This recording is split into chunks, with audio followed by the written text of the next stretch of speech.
Good afternoon, good afternoon. Make some noise if you're alive and you love life and you love your people.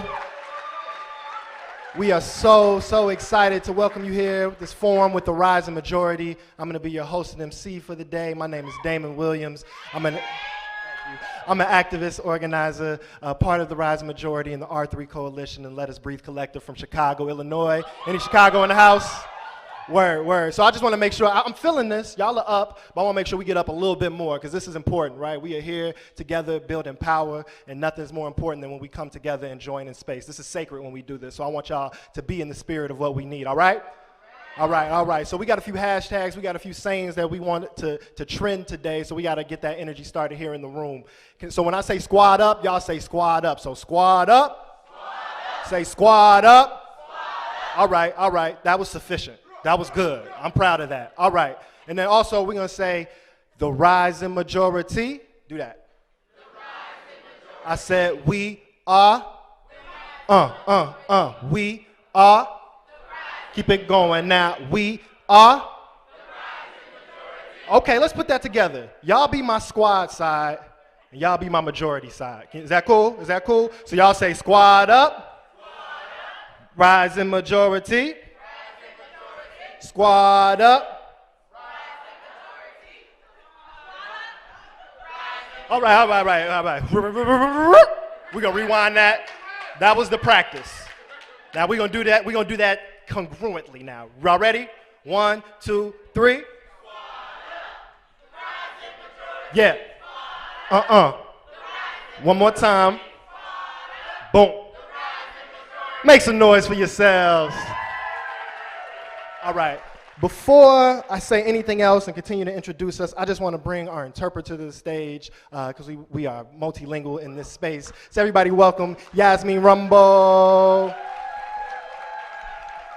Hola, buenas tardes. Hi, good afternoon, everyone. Soy Jazmín, voy a estar interpretando con mi colega Nico, que está por ahí. I'm Jazmín. I'm going to be interpreting with my colleague Nico, who is over there somewhere. Hoy tenemos capacidad de interpretar de inglés a español, pero reconocemos que pueden haber muchos idiomas aquí presentes y muchos idiomas aquí no presentes, muchos idiomas que se han perdido a causa del imperialismo y la opresión, que ya sabemos acá, pero lo quería mencionar.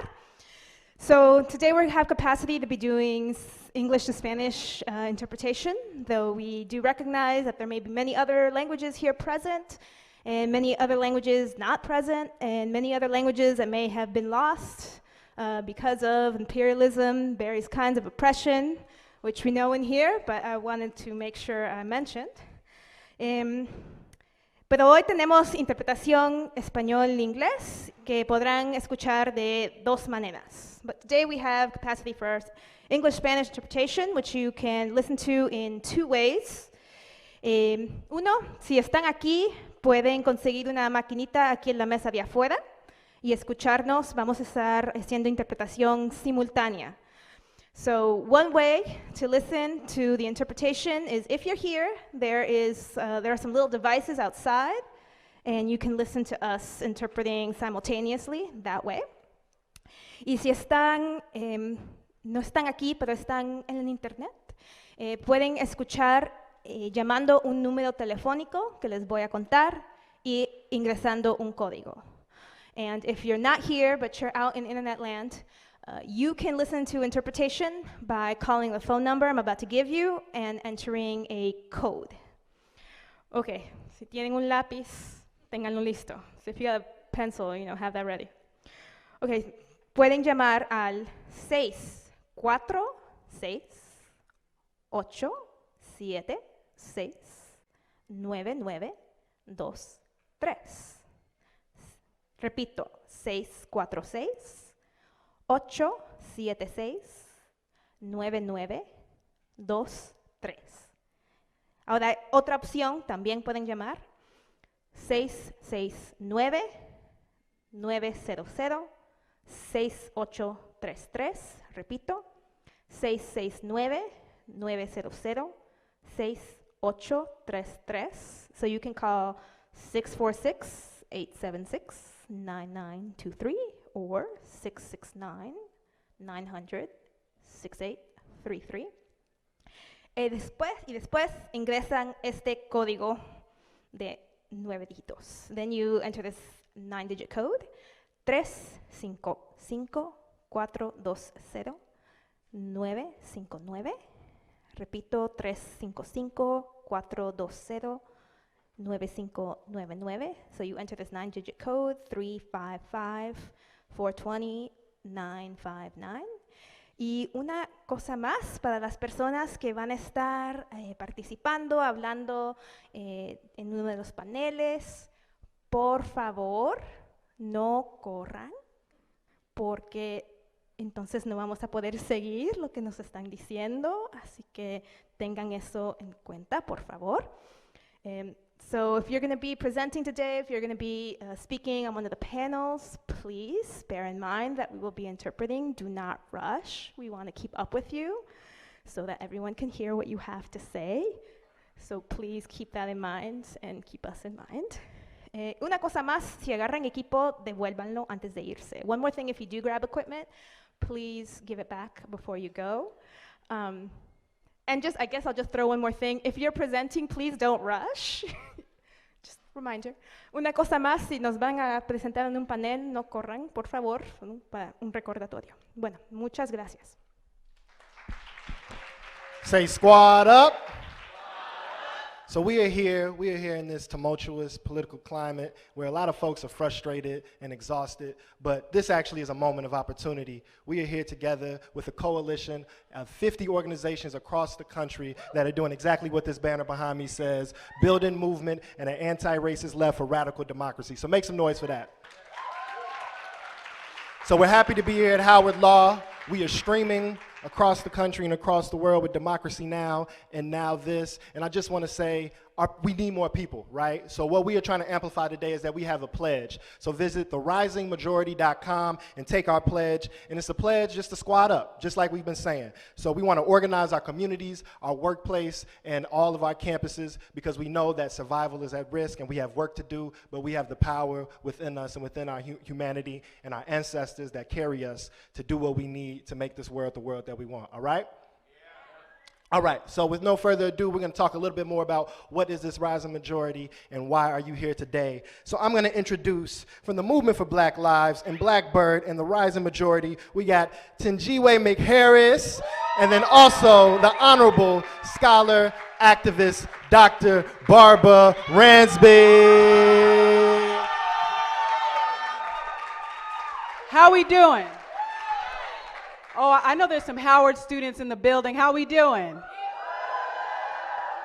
Are y'all ready to talk about justice? Are y'all ready to talk about freedom? Are y'all ready to get free? Are y'all ready to get free? All right, let's get into it. So first of all, we just want to start by saying thank you. Thank you to every single organizer. Thank you for every single staff person that made this event possible. Thank you for the Howard students that took time out of their day to come and be with us. Shout out to the DC activists and organizers in the building right now who are here. We want to rep DC. And thank you to the organizers, activists, and artists across the country that decided to be here because we know that together we are powerful. Together we can win. We know that only when we come together, when we decide to love, protect, and defend each other, there is no opposition, there is no power, there is nothing that can stand in our way for freedom. Is that all right? Is that all right? History has always taught us that we are more powerful together. And we are stronger when we decide to build a movement of movements, one built on a foundation of love. I'm going to say that again, one built on a foundation of love and a commitment that no one gets left behind. No one is left on the battlefield of injustice. We will win because we have chosen to build something powerful, something strong, a movement representing our people from every struggle. I said every struggle, determined to love and defend each other. And that's why we say squad up. Because we are more than just people sitting in a room together. We are family. We belong to each other. Turn to the person next to you and say, you belong to me. I belong to you. I will fight for you. Because we know. Y'all with me? Because we know when we choose each other, we have enough power between us and among us to change the world and protect our planet. Y'all, we are the rising majority, not just in numbers, but in power. Welcome.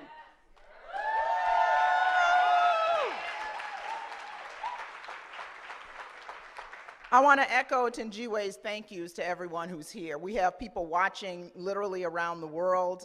We have hundreds of people in this auditorium right now and a couple hundred in the hallway waiting to get in. We are really proud and happy to be partnering with Democracy Now! On this project, and we really are excited that 4 of the boldest, bravest women in the US Congress are going to be here today. They are progressive voices for change. They belong to us, and we belong to them. I'm reminded of the words of Ella Baker when I think about this question of squadding up, because we know that the squad is not about 4 people. As brilliant, as beautiful, as brave and bold as they are, Ayanna Pressley said herself that the squad is all of us who not only believe in, but are committed to fighting for freedom. And that's what we're about organizing ourselves to do in the Rising Majority. With all the organizations in the Rising Majority, we are about not just activism, we are about organizing. We got to organize the people we work with. We got to organize the people we live next door to. We have to organize people in our dorms, in our classrooms, and a bunch of people we don't even know. That's what squadding up means. It means self-organization. It means making yourself uncomfortable in order to realize a vision of a different kind of future. Because we live in perilous times, but we also live in promising times. When we say building a radical left, when we're building an anti-racist left for radical democracy, what we're talking about is deep democracy. What we're talking about is all of us get to decide. We don't just pick somebody and then they decide what they think is best for us. That we get to decide, right? And that we need to talk about big changes. We need to talk about structural change. So for the Rising Majority, we have done a whole lot of projects thus far. We hope to do a whole lot more. But when people turn up at airports in response to the Muslim ban, that's us squadding up. When people go down to the border in response to children being put in cages, that's us squadding up. So what we want to talk about today is the relationship between electoral justice work and the work that we do in community organizations all across the country, and overcoming, crossing, challenging, struggling with each other about our differences in order to do that. So it's beautiful to see all of you here today. We're going to change our program around just a little bit because the congresswomen that we're waiting for are currently en route. But they were delayed because of a vote. So we appreciate that because we know that they're voting for us. So, but what we're going to do now is share with you some other faces and voices of the Rising Majority on the screens on either side of us. And then after that, we'll bring 2 more activist organizers to the stage to interact with you before the squad arrives. Okay, thank you.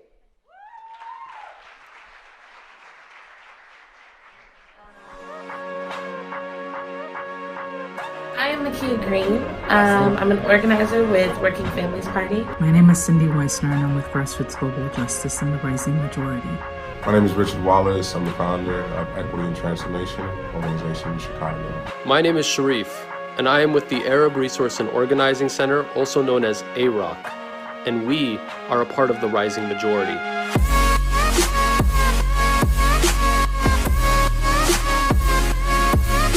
We need the Rising Majority now more than ever because we, as Black people, as people of color, as migrants, as LGBTQ folks, women, and working class people in the United States and around the globe are engaged in the battle of our lives.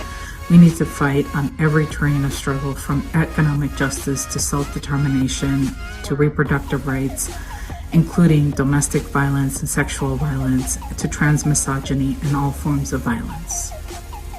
This moment is important because in order to fight white supremacy, white nationalism, and hate, we're going to need a movement of movements that is willing to have mass participation, as well as willing to have a working class leftist political party that wants to transform America. So I believe we're living in a time where the right is willing to expose our contradictions. And if we do not squad up, we will lose. It's that plain. We have to have a force, and our force is not necessarily capital because we don't have a lot of money, but our force is people. We have people power. Patriarchy has shaped every aspect of the world we live in, but dismantling it has been deprioritized by our movements for far too long. We reject the current rules and structure of the economy, and I believe we can and will build a new economy that doesn't exploit the planet or the people. We have to get organized, we have to squat up, we have to fight to build political power from the grassroots level all the way up to say enough is enough, our time is now, we are the rising majority and we are coming to win.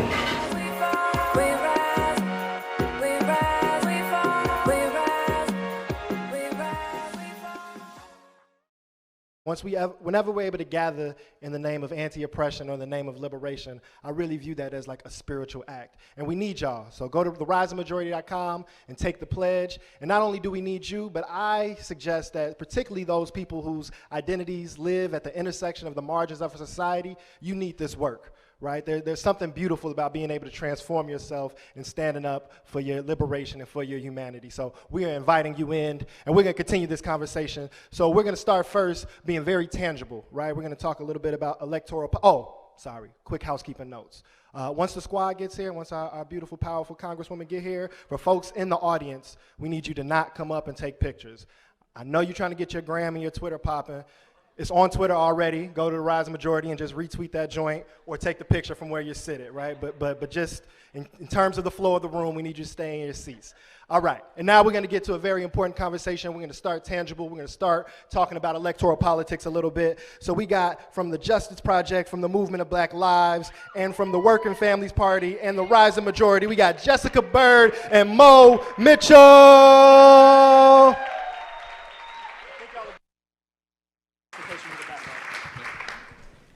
I feel like B when she's with Destiny's Child, like, you ready, Mo?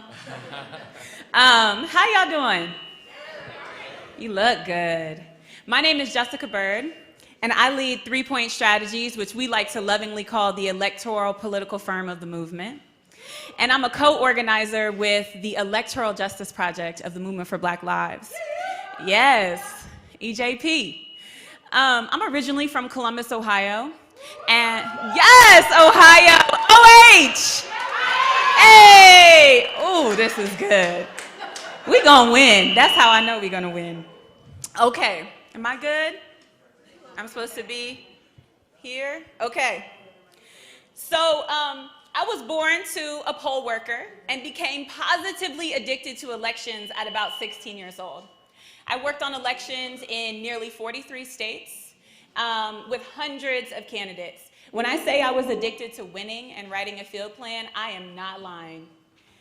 But in 2014, really, my entire life changed.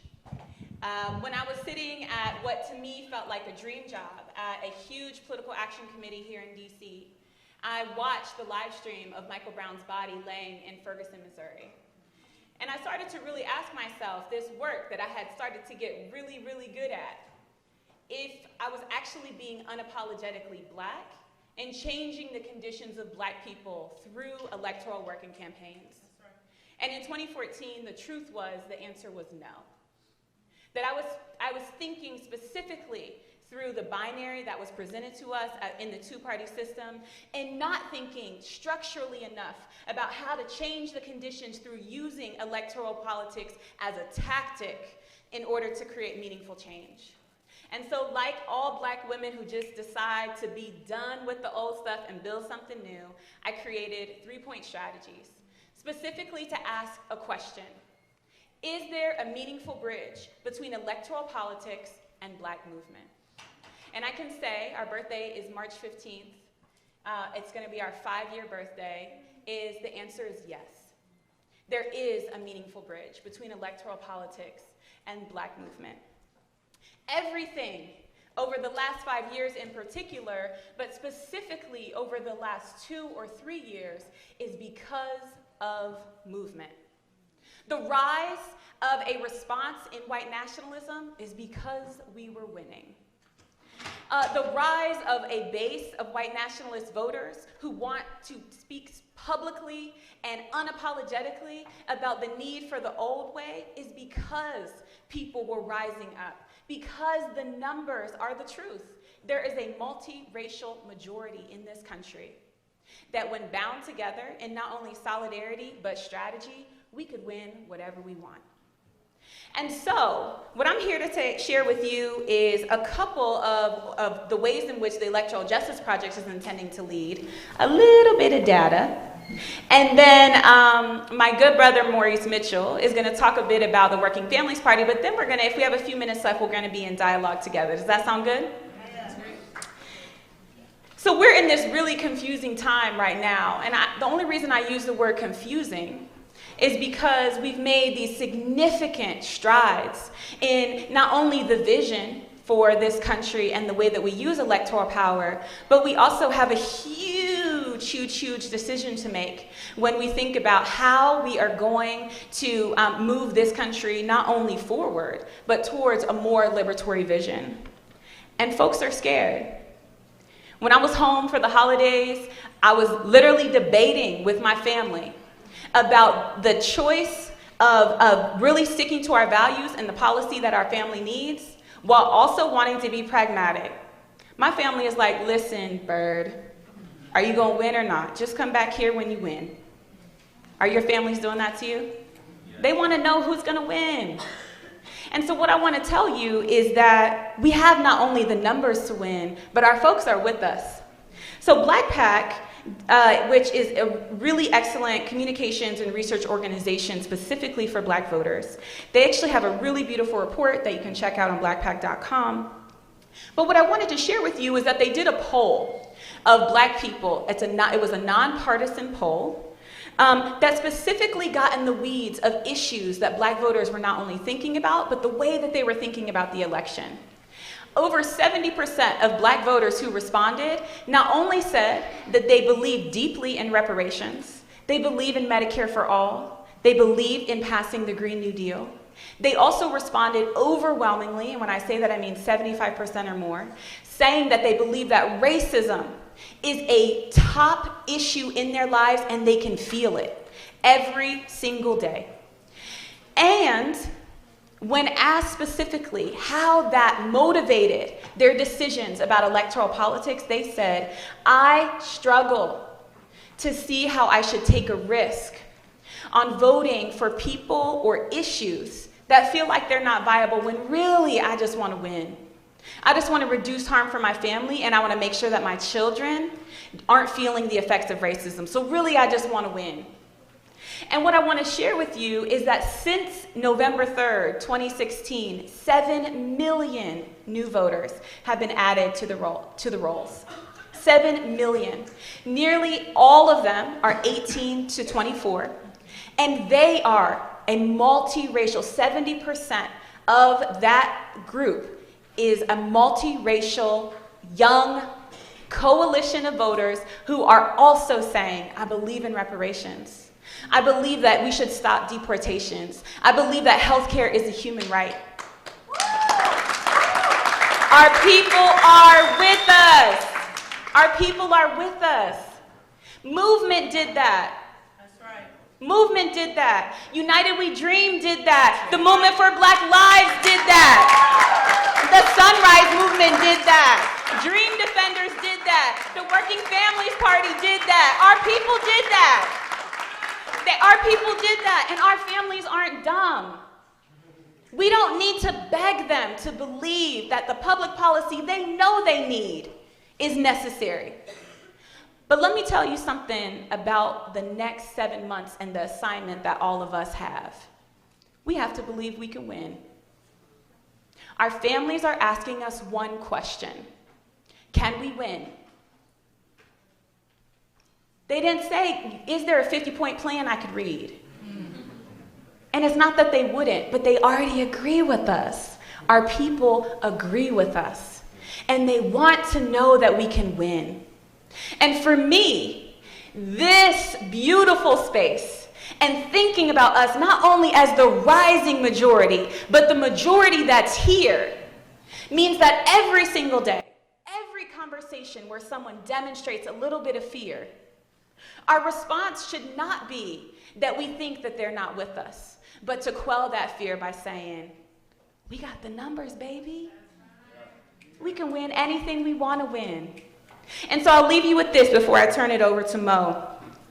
The Electoral Justice Project was started in 2017 to specifically engage in that question I was talking about how to use a tactic of electoral justice. We proudly have 12 Black campaign managers right now in an intensive cohort called the Electoral Justice League, leading all over this country. Just this month, and actually just yesterday, we launched the People's Caucuses, which is a project to contend for the idea that Iowa and the early states are the only voices that should be centered in the primary process. And so you should go to ejp.m4bl.org in order to join us in that. And what I want to say is that as complicated as electoral politics can feel, our people are using it in brilliant ways. For instance, we have an electoral justice fellow who specifically used electoral power to not only have a ballot initiative that banned the box on jobs for formerly incarcerated, but helped to reinstate and re-enfranchise millions of voters in Louisiana. We know the beautiful re-enfranchisement work that happened in Florida. And so for anyone who says the electoral politics is only about the binary, is not thinking broad enough and is not thinking about the daily harm reduction and freedom of the people who live right next door to us. So I'm going to turn it over to the incredible Mo Mitchell. Let's give it up for Jessica Bird, y'all. Give it up. Okay, 5? All right. I'll try to do it in 5. So my name is Maurice Mitchell. I'm the National Director of the Working Families Party. But more importantly, I'm a very proud Howard University Bison. HU? All right. And in my 5 minutes, what I want to talk about is why vehicles like the rising majority are so essential in this political moment. So before I took the helm at the Working Families Party, I was one of the co-founders and organizers of the rising majority, right? Now, a little bit about myself. When I was on this campus as an organizer, many of us were traumatized by the police murder of one of our beloved students, Prince Jones, by PG County Police. That politicized so many of us. It was the Diddy era, so folks needed the we needed some of that. And I organized my first direct action, and that trauma was revisited when Michael Brown was murdered. And that inspired me and many, many people around the country to birth the movement for Black Lives, right? And over those years, we built an international movement around Black people, justice. We changed the conversation around what police violence or what state violence actually means. And at the same time, Donald Trump became president, another trauma. So what we did is we decided we had to assess our political conditions. And we recognized that the white Christian identity movement that Donald Trump rode to the White House needed a counterpart in a multiracial cross-movement alliance that is built on solidarity in the way that Donald Trump's America is built on hate. Does that resonate with y'all? Because we understood that the strongest solidarity in American history is actually white supremacy, right? I mean, it takes a strong type of solidarity for a white worker to identify with a white billionaire over a Black worker or a Latinx worker, right? And so the answer to that had to be a stronger solidarity, rooted in justice, rooted in love, rooted in a positive vision of what we want, not just what we fear. And so much is on the ballot right now. We understand that there's many Trumps around the world, right? We got Donald Trump in the US, we have Bolsonaro in Brazil, we have Modi in India, we have Salvini in Italy, we have Orban in Hungary, right? We have the debacle of the UK elections, right? And so we know that our opponents are strategizing across nations, across race, across language, in order to enshrine this rising authoritarianism. And they have backing by people in organized capital, right? And so this election is critical, but it's much more than this election. And anybody who's telling you it's simply about Trump is only thinking about 4 years, right? And so we need to have much wider than a 4-year vision, right? Trump descended that escalator 4 years ago, but we also have to put into context the 40 years of the neoliberal policies that brought us here, and the 400 years of slavery and genocide that brought us here. And if we provide that context, then we understand that this is more than an election, this is more than partisan politics. This is a sacred obligation for all of us, right? And what we do between now and November, and then from November on, is a calling for us to shift the trajectory of world politics, not just US politics. And so I want us all to sink in that, and to be inspired by that, and to know not just that we must win, but that we will win. Thank you.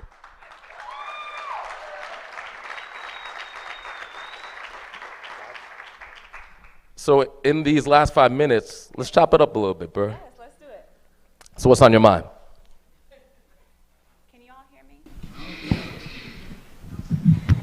So one thing I just wanted to name, because he's too humble to do it, but it feels important, is that this is the leader of a major political party in the United States. Yep. And that is no small thing in a country that has very specific structural barriers to keep and maintain a two-party system. And that this person is actually crafting a strategy that can do that long-term work, but can also build a multiracial class solidarity that can disrupt that white supremacy that he made.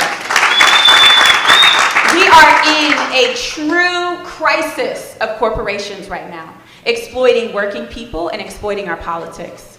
And so I started to say that because I respect you so much, and when you made this move, I felt like it was a chess move, and I wanted to be on the board with you. And now that you're in it, you've had a full year, I just want to hear, like, what are the opportunity and what's the challenge? So many opportunities, so many challenges. So we're in this moment of intersecting global crisis. So you named the crisis of capitalism that we're all experiencing, right? Where the Dow is up, unemployment is down, and our people are struggling, right? You know, we have a global crisis, a climate crisis, and consensus scientific opinion has said we got a matter of years to quickly shift from a fossil fuel extractive economy to a regenerative economy, right? We have a crisis of democracy where we're at step 4 or 5 of the corporate class completely capturing our government in its entirety, right? All those things are on the line. So those are the challenges, right?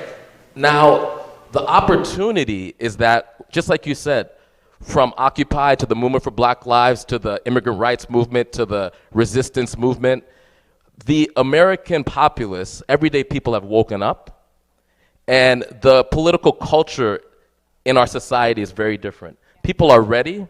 And you know, this moment, I often say that it has electoralized radicals and it's radicalized liberals, which is a good thing. So what do we do in this moment?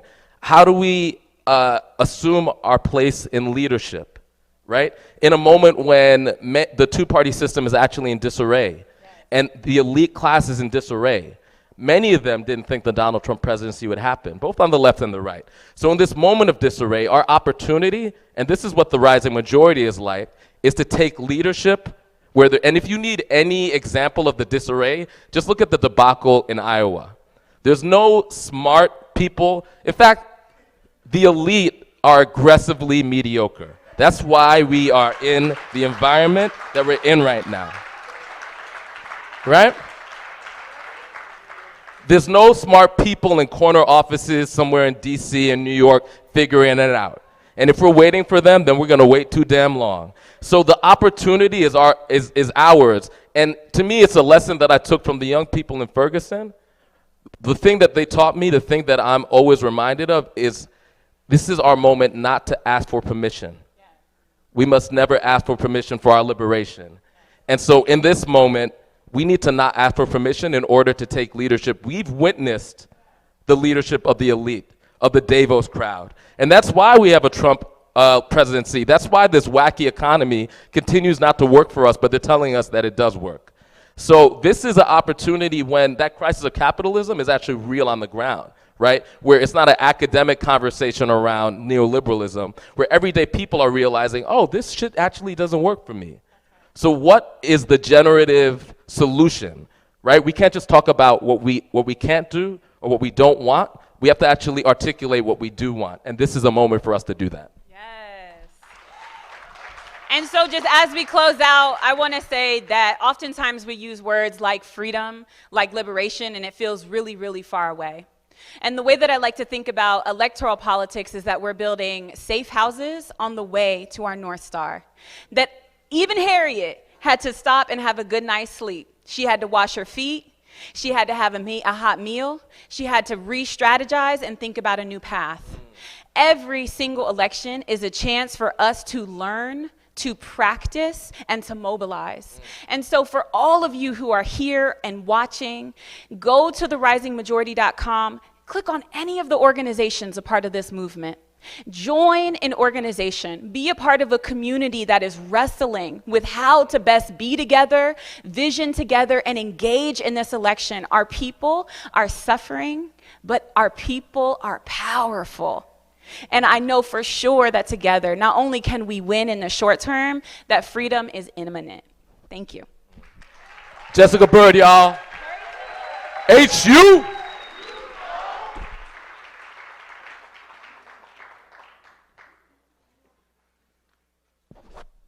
Keep it going for Jessica and Mo, y'all.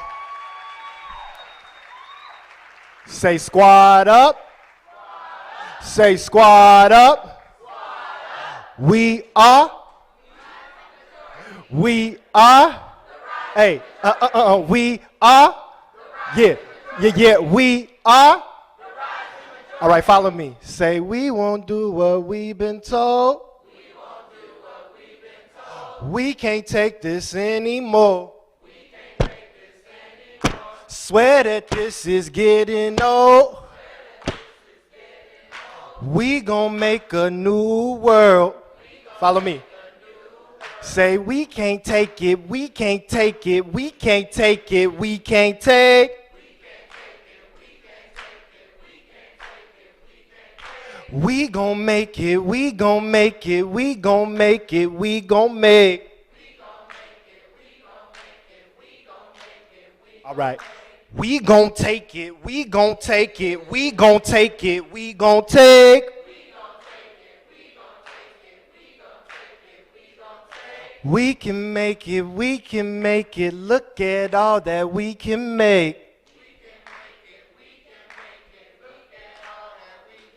Make some noise for yourselves so you believe the words that just came out of your mouths. So we are here, we're about to introduce our special guest, but I just want to say one thing about a few words. Don't be afraid of the word radical. Use that word with courage, right? Radical just means to the root. Radical just means being whole. Radical just means seeing the whole thing, right? We're not worried about the leaves and the branches of the tree. We want to see the foundation of this interconnected networks of roots that keep our communication and keep us alive, all right? And another word that might be intimidating for folks, myself included, because I'm a disorganized person, is organizing, right? Like, you don't have to be as brilliant as Mo and Jessica, and we know that you might be. You don't have to already have all your stuff together. All organizing means is building intentional relationships and connecting and coordinating with your people on an agreed vision. So if you got people and you know what you want for your life and you got somebody that agree with you, just do it together intentionally, and that's organizing, right? It's not difficult. It's not that simple. You don't need a foundation. You don't need a grant, even though we'll take some checks if we can get them every now and again. But it's just about people, right? So just be intentional about your relationships. It can start in your household. It can start in your neighborhood. It can start in your classroom, all right? Say squad up. All right. It's time. So first, let me introduce our moderator. From Democracy Now!, we have award-winning journalist Nermeen Sheikh. Everybody make some noise for Nermeen Sheikh.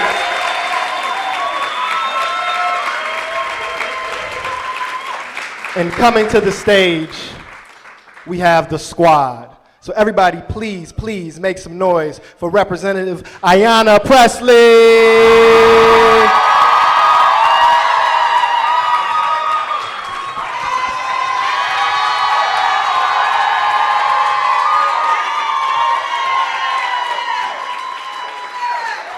Wow, wow, y'all feel it, y'all feel it, y'all feel it. Keep it going. Also, please make some noise for Representative Rashida Tlaib.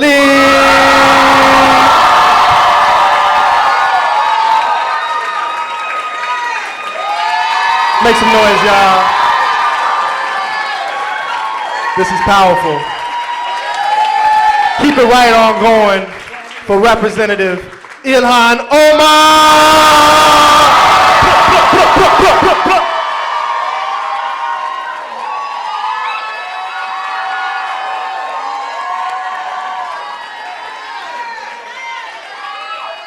And I invite you to make some noise for Alexandria Ocasio-Cortez! Say squad up. Say squad up. Say squad up. Say squad up. Squad.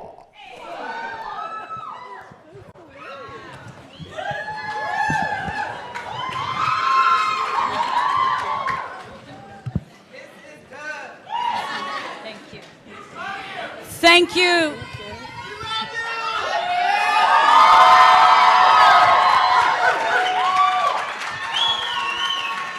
Thank you all. We see you,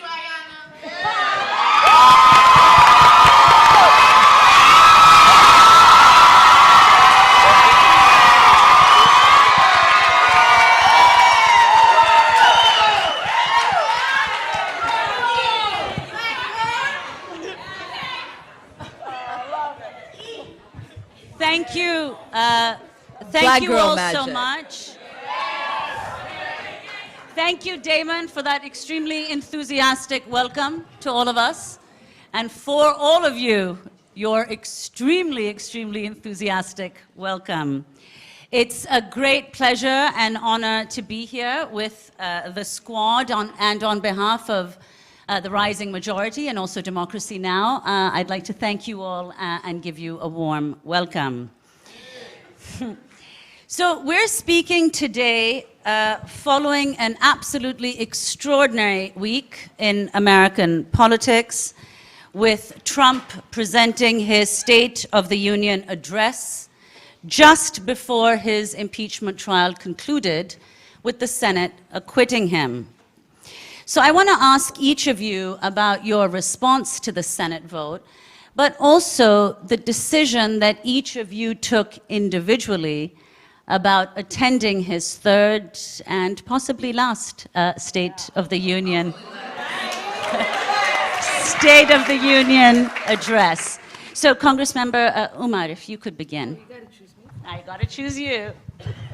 You actually attended the State of the Union address, and you said it was an act of resistance. Well, good afternoon, everyone, first.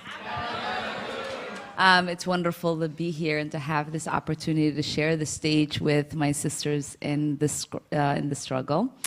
I made the decision to attend, one, because I represent, 708,000 constituents, and I felt that it was important not to only be present on their behalf, but also to be present and visibly present on behalf of many of the marginalized identities that I represent that are constantly being attacked by this president.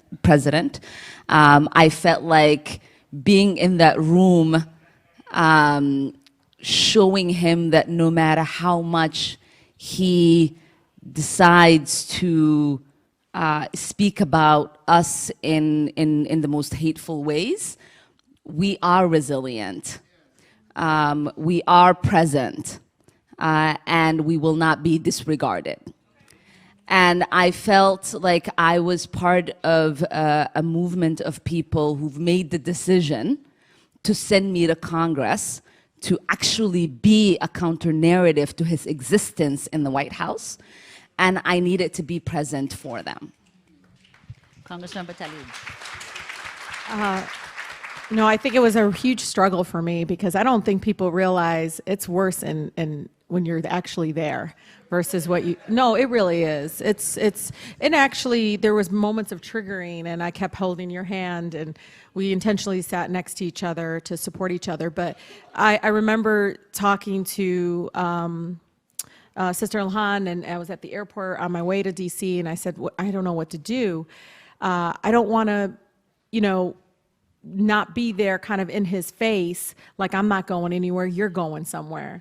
And for me at that moment, I said to her, but also, I don't know about wearing white. Because, I mean, the suffrage movement didn't always, it didn't include the brown, black women.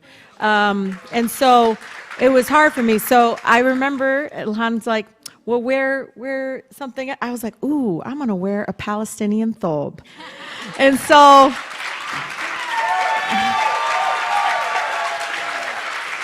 I love that. And then when we went to go celebrate Ayanna's birthday in her office, and I think it was Sarah and her team, her chief. I was like, I don't want, like, I'm struggling, and she's the one who said that. Ayanna said, there is no right or wrong way to protest. And I think at that moment I was like, I'm going to support anybody that wants to be there, doesn't want to be there. But it is kind of a big, I'm not going anywhere, I'm right here. And, just even being there and not standing up in moments where, he was enabling white supremacy and all of those moments. But again, I couldn't sit through some of it, and we ended up leaving, especially when they just went full out applause when they put that medal around Rush. And then I know.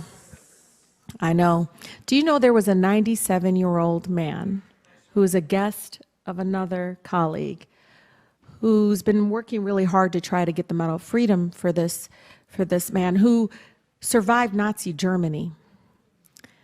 And he invented something to do with solar. Profound accomplishments, profound strength, things that we need to be celebrating in our country. And he watched in the gallery to see somebody like that get the Medal of Freedom when he's sitting there asking, when he's sitting there just like, I've done all these things in my life, I've survived all this. And he did it from, in this beautiful, gracious way, even after all that he's been through. So it was a very difficult time, I think, for me even being there. But yeah, at one moment, she's like, you ready? I was like, yeah, girl, let's go. So we got out of there. But yeah, I think it's so much worse in person. And Congressmember Ocasio-Cortez. Yeah, you boycotted. Pardon? You boycotted. Yes, Ayanna and I both decided not to attend, and like Rashida said, and as Ayanna says, there's no right or wrong way to protest. And so whether we attended or whether we didn't attend, all of us showed up in that same spirit of resistance to a culture of white supremacy, into the concentration of power, the authoritarianism of this administration. Personally, I didn't want to attend because I was, really wrestling between these things. But what I really saw in this moment was the president trying to use state ceremony and state power to legitimize the illegitimate. And we all have this question of like, how do we undercut that? And whether it's showing up and looking at him in the eye as the very thing that he detests, as being that resistance, and be like, yeah, I'm here. You're gonna have to deal with the fact that voting members of Congress have power in the United States, or to decide to sit out and to say, I don't want, my presence to be here. And also, part of resistance is protecting yourself sometimes and protecting your space. And I went last year. He's not all that. And tell him, Alex. Much less impressive in person than on television as well. And I just didn't want to sit through that. ultimately, we knew what was going to come. We knew it was going to be racist, Islamophobic, classist, history denying. And I just didn't feel like spending my evening legitimizing that or entertaining it. But again, there's no wrong way to protest. And for me, that's kind of that's where I sat with it. But it was a struggle, because do you choose to be in that space, or do you choose not to be in that space? Either way, you're doing it in the same spirit, and you're doing it with the same rationale and intention. And Congressmember Pressley.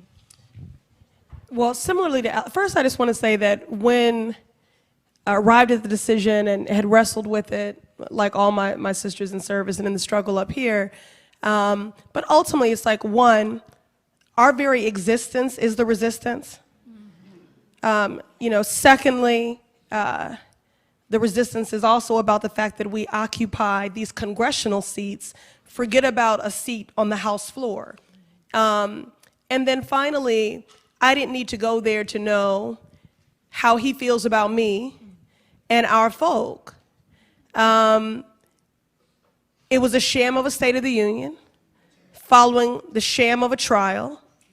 The occupant of this White House has contempt for the American people, for the role of Congress as a co-equal branch, as checks and balance, contempt for our Constitution. And so it was a sham of a State of the Union to me. And then the other thing is that I didn't want to give anyone the opportunity to once again co-opt our imagery and to weaponize it. So I could go there and raise an eyebrow and mean mug and do that. And I did not want them to take that and make it into memes. And, I already know how he feels about me and our folk. And I didn't want anyone speculating about how I felt. I wanted to control my own narrative, my own image, and which is why I have the honor of delivering the Working Families Party response. Because we already know the state of the union. It's in complete chaos and disarray. I wanted to speak to the state of the movement,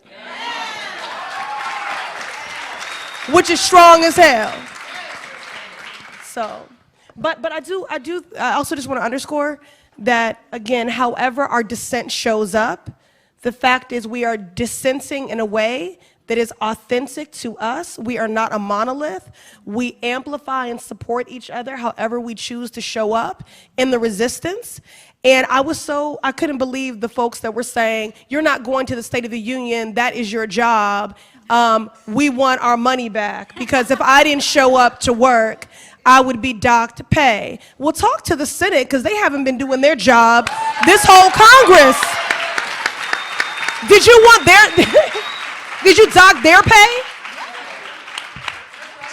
So I want to say, you all talk about, and it's true that your very presence constitutes a form of resistance and of protest. And that's one of the most remarkable things about your entry into Congress. It's a transformative moment in American politics, because suddenly the social justice activism and the resistance that you all represent moved from outside the corridors of power to the very center of state power. So if you could talk a little about how you think that movement has altered the resistance and also its effects. I'm afraid I'll begin with you again, Congressmember Omar. Can we not choose who goes first?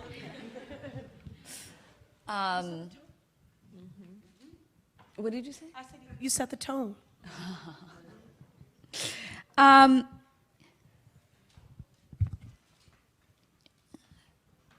I think for many of us, 2016 was going to be an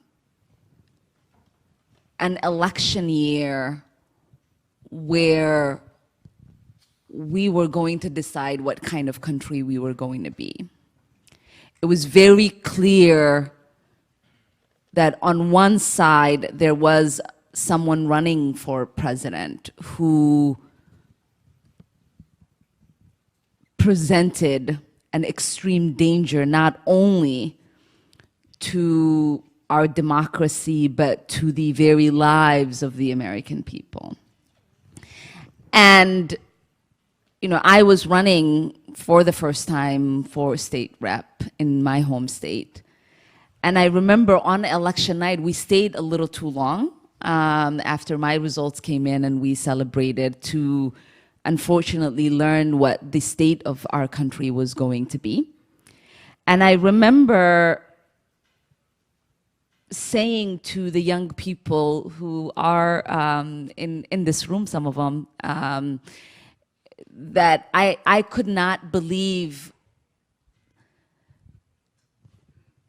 that the hateful message he was delivering found partners in the hearts of so many Americans to be able to now become successful in the election. And I know that at that moment, really, for many of us, there was a decision that we had to make, a decision on whether to take and receive everything that was going to happen, or resist, restore, and reimagine what could be possible. And so our presence really and our elections were not only to resist the harmful policies that are coming from this administration and that have now become the norm, but it's to restore hope. It's to restore American values. It's to restore generations of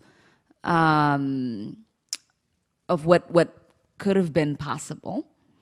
And to reimagine the America that we all know we deserve. And so I am, quite excited actually about the kind of opportunities we have been presented because of the current challenges we have. As someone who's had a very challenging life, I always find an opportunity in every challenge. And I know that at this moment, we have had an opportunity to see every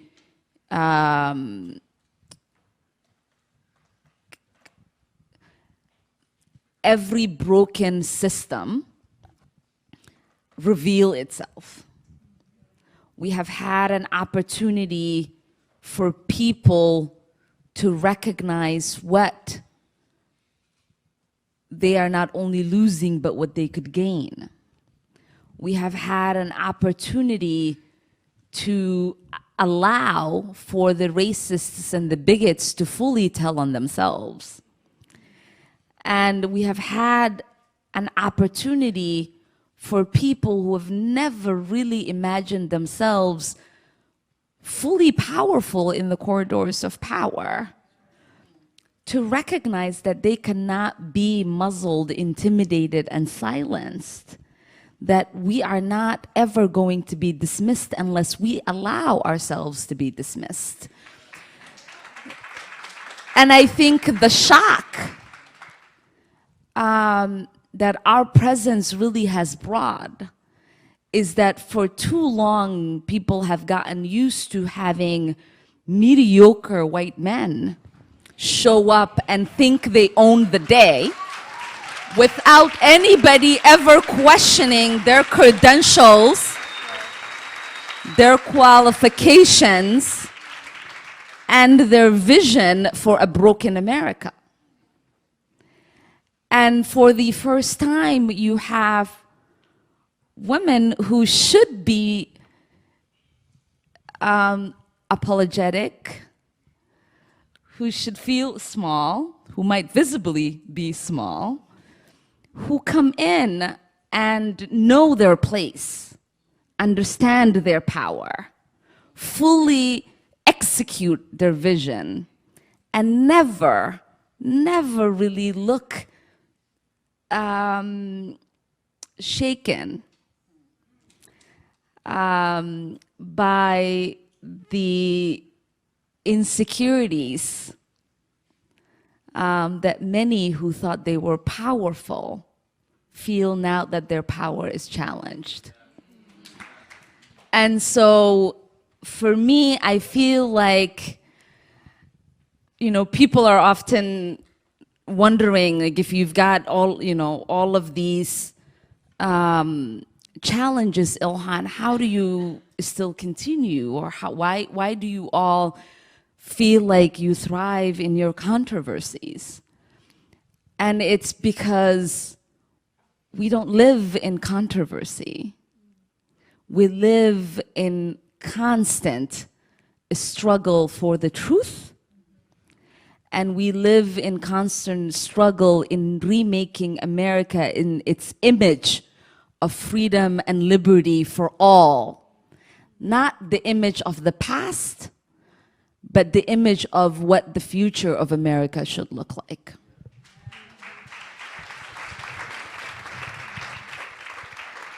I'll take your suggestion and no longer say who should speak next. Whoever feels inspired to respond, please do. I think Ilhan brought up an excellent point, which is the reaction, either way, I think, to each of our respective elections. I don't think it is a coincidence or an accident that we are descendants of untold stories in the United States and in the world. To be a daughter of a colonized people in Puerto Rico, to be descendants of people who were placed in bondage by the powerful in the United States, to be a Palestinian woman, to be a child who rose from the ravages of war. We tell stories and truths that are uncomfortable. And our very existence is a descendance of discomfort or uncomfortable stories that, or rather, they're uncomfortable to be told today. There is so much effort put in to not tell these stories. And now we've been elected on a mandate to tell this truth. And that creates a reaction. And it is either intensely liberating if this story in any way is part of your story or a story that you want to be told out of allyship, or it is incredibly uncomfortable because perhaps it forces some folks to hold up a mirror they don't want. And I think that is a big part of the energy. But to the question of what's it like to kind of cross that threshold, when you're used to being on the outside, having to speak loudly so that anyone will hear your voice, to crossing that threshold into the inside, I think it's a challenging balance, because when you're inside, the word is just always compromise. And you have to decide what is a just compromise and what is compromising your identity, who you are, and the very essence of your being. And that, you know, I think it's not just questions that we have to navigate individually, but questions that we have to navigate as a movement, because we're not used to winning in this way. And now we have a power that is somewhat novel electorally, and we have to learn how to wield that. And that's where accountability from the outside is the most important, because you all help show us the way. That's right.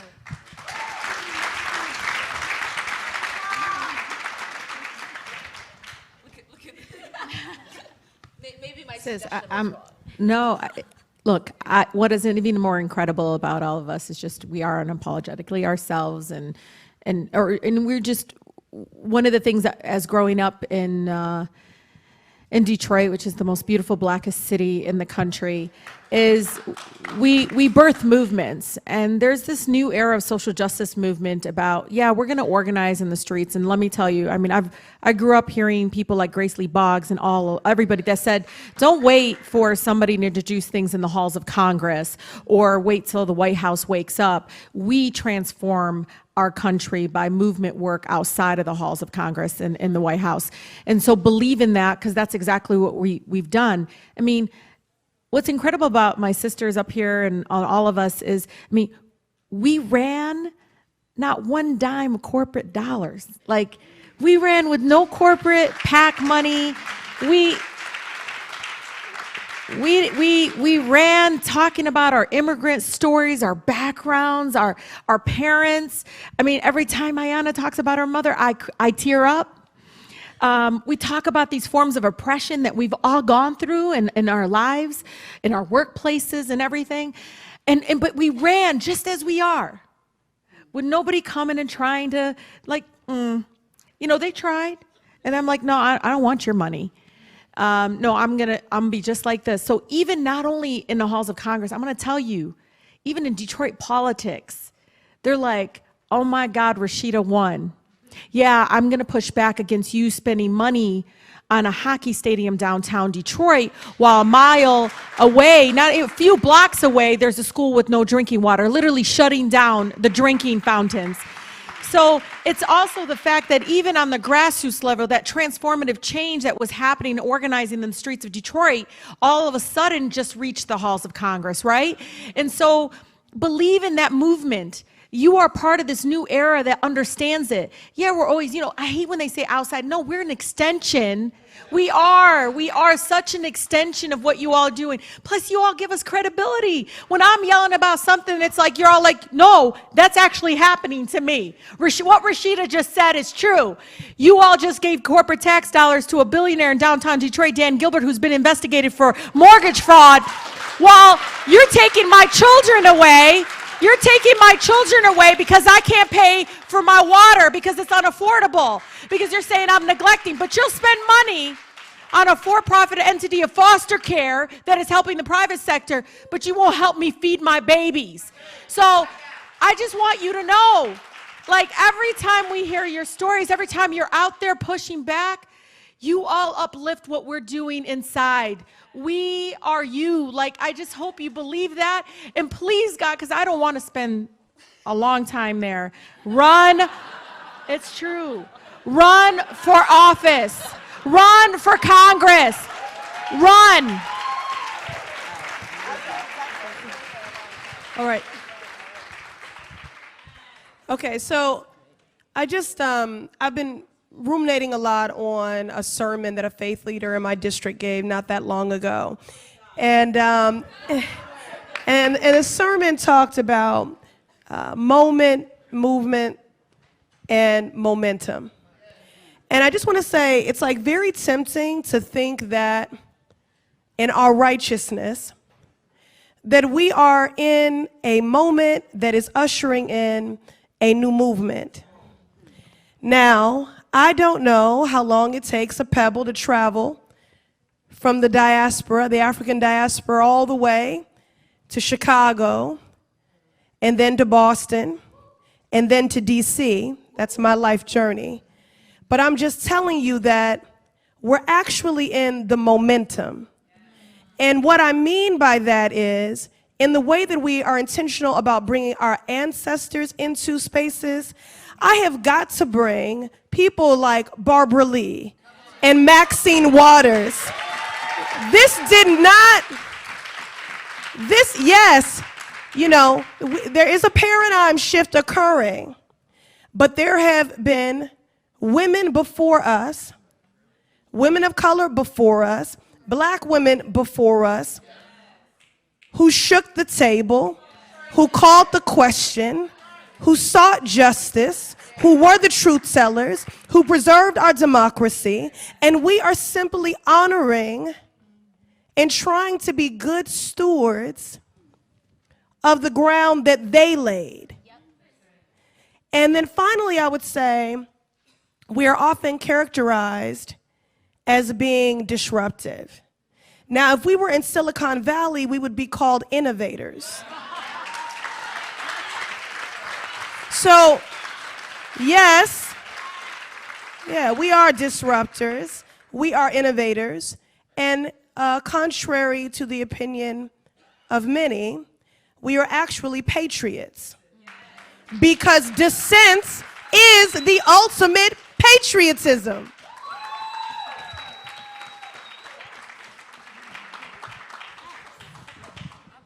Thank you. Well, on that note, I mean, you've talked about the many ways in which even what you're recalling, your history, the legacy, all that precedes you, that enabled all of us really to be sitting here, and those untold stories. I want to ask about what you think the global significance of what you're doing here in the US is. I remember many years ago, outside the US, of course, a joke being told repeatedly that everyone on the planet should be allowed to vote in the American elections because the person who's elected president here is effectively the president of the entire world. And obviously the policies that are formulated here have effects far beyond the borders of this country. So in this sense, each of you, and also of course because of your origins also, as you said, in suffering and exclusion and in the silencing of those stories, that you all also represent not only the hope of change here, but also the hope of change everywhere, and especially in the global South. So I wanted to ask what you think a more benign American power might look like.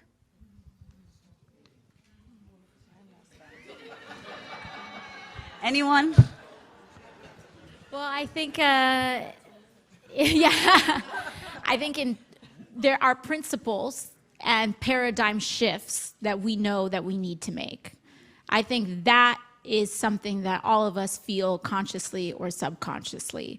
We need to move away from foreign policy, as Ilhan works so diligently to do, and it is a difficult task, but we need to move away from a paradigm of imperialism, colonialism, and speaking for myself, late-stage hypercapitalism. The grounds of consensus is something that I want us all to be more aware about domestically and internationally.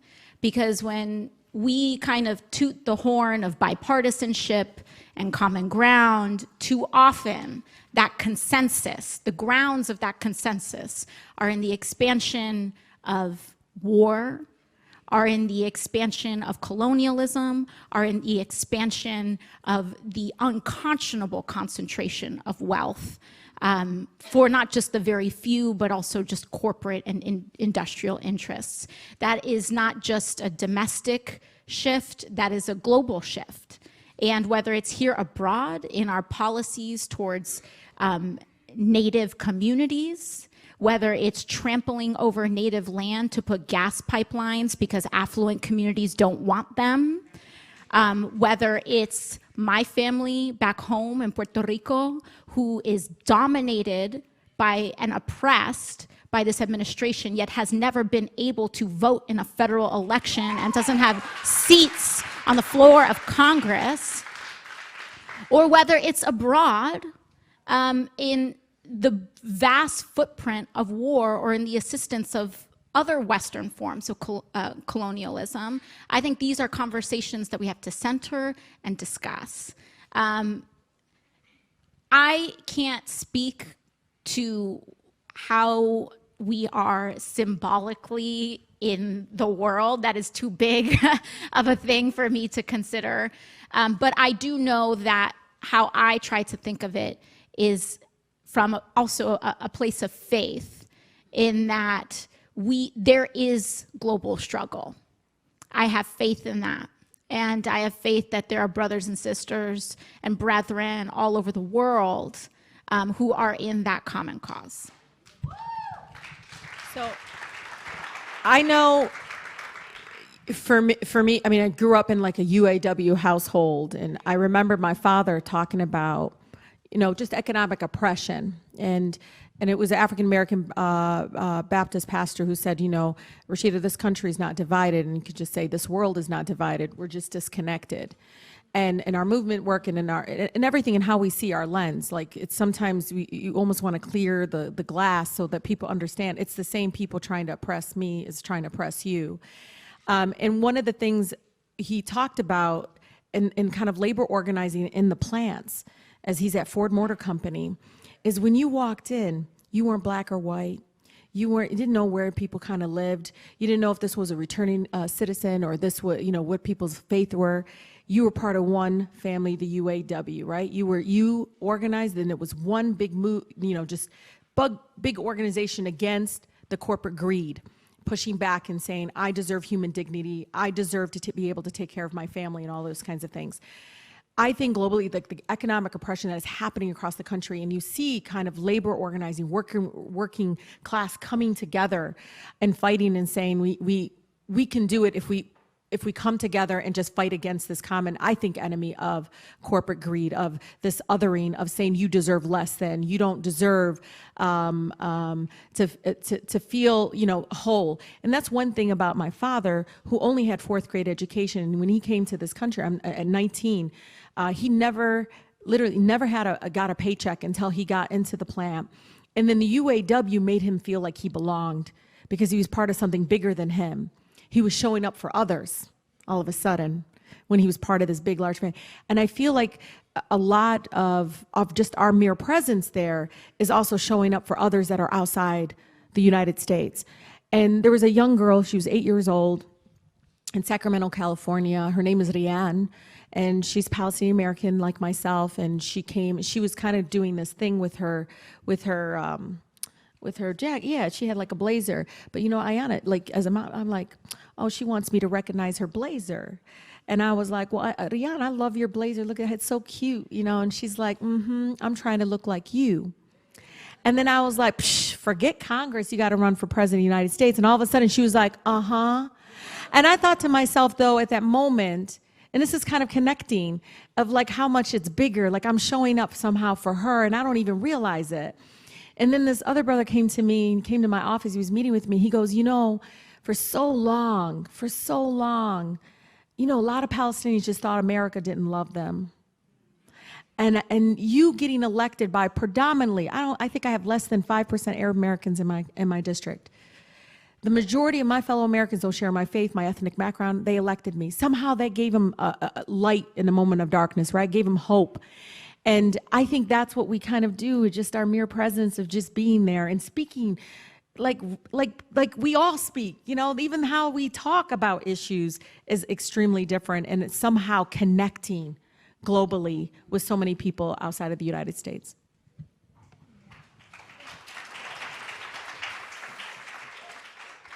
We're just gonna make Ayanna go last every time.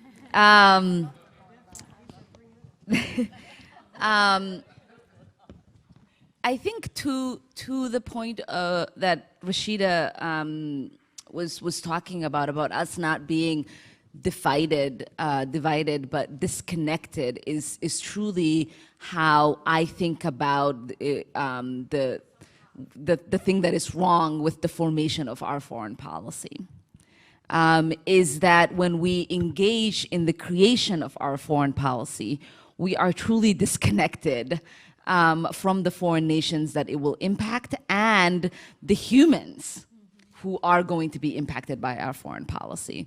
And so even as we think about capitalism and we think about our trade policies and we think about the creation of jobs and we think about the fight for unionized labor here, oftentimes when we talk about dignified workplace, we don't connect that to be something that someone else deserves in another country.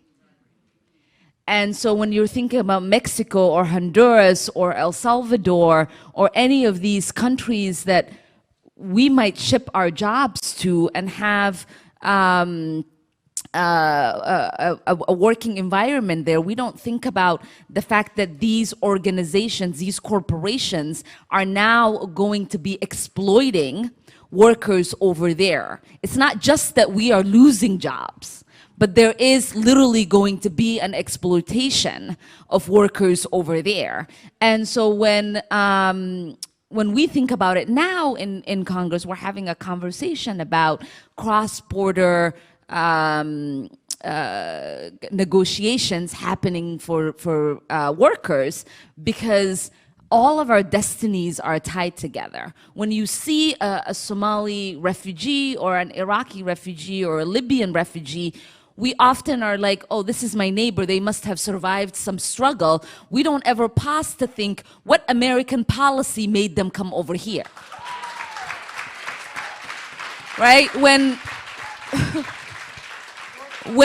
you see a flooding happening in a country abroad, and you are urgently raising money for these lives to be saved, you don't think about how have I contributed to the climate warming that has led to these floodings and these catastrophes that are taking place abroad. And so when we are now thinking about a new way of reimagining a vision of what our foreign policy should be, and as I will introduce next week, our pathway to peace in thinking about the world, it is important for us to have these connections between what sanctions could mean for the destruction of lives abroad, what human rights conditionalities could mean as we think about people who are using the weapons that are created in this country to take the lives of innocent children and women and men abroad, to really think about what it means for us to use some of the money that we decide should be going into militarizing our government, to using it for the prospect of peace around the world. And so there is so much that is possible if we stopped using the muscle memory that has become the norm in the ways that we formulate our policies. Thank you very much. Before turning it over to questions from the audience, I would like Congressmember Pressley to make a laugh. I have to tell you, I'm just a genuine fan. I sit here and I listen to them, and it's like a mini TED Talk every time. You know, I learn so much every single time. I associate myself with all the comments that I've already said, and then I would just, again, underscore that our destinies and our freedoms are tied. And what I want us to get to is, and you already do it, but we need more folk to be intentional and inclusive in our movement building and our coalition building and the breaking down of silos, and of challenging folk to have equitable outrage. So I need people to understand the link between the humanitarian crisis at the border and babies being ripped from their mother's arms, and what happened in my household and millions of American households when my father was in and out of the criminal legal system for 14 years for being an addict. So I'm for the preservation of family from the border, and as I would say in my district, all the way to Blue Hill Avenue. So it's not a competition. There is no hierarchy of herd. If you are aghast at the crisis of human trafficking globally, then don't look at what's happening in your own backyard and see that as a blight and affecting your property values, and not understand the brokenness and not see those folks as your neighbors. If you are concerned about human rights violations and abuses and what is happening to women, and rape being used as a tool of war and oppression, please pay attention to what is happening right here. If you are concerned about the violation, the undermining of women's rights globally, then pay attention to what's happening with Hyde and the gag rule and the Roe Act and in our courts and abortion. And so our freedoms and our destinies are tied. And what we need to get to is stop what Ilhan and I have often referred to as like the oppression Olympics. You know, this is not a competition, you know, for who is sinking the fastest. There is no hierarchy of herd. And so what I'm looking for is equitable outrage, inclusive organizing, and our collective upliftment.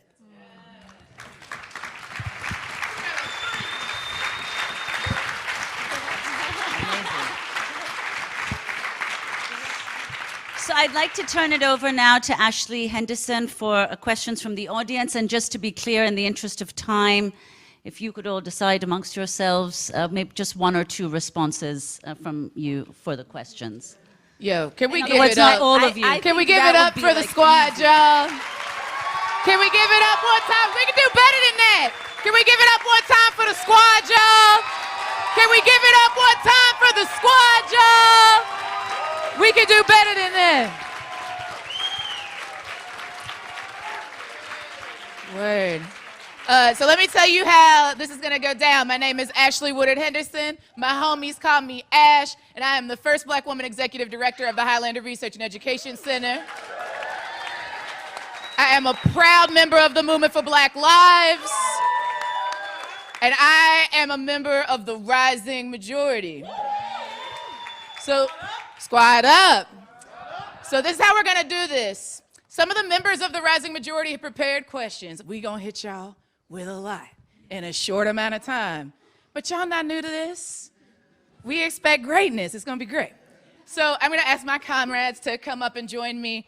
We have folks from the New Economy Coalition in the building. Detention Watch Network is in the building. And Jewish Voice for Peace is in the building.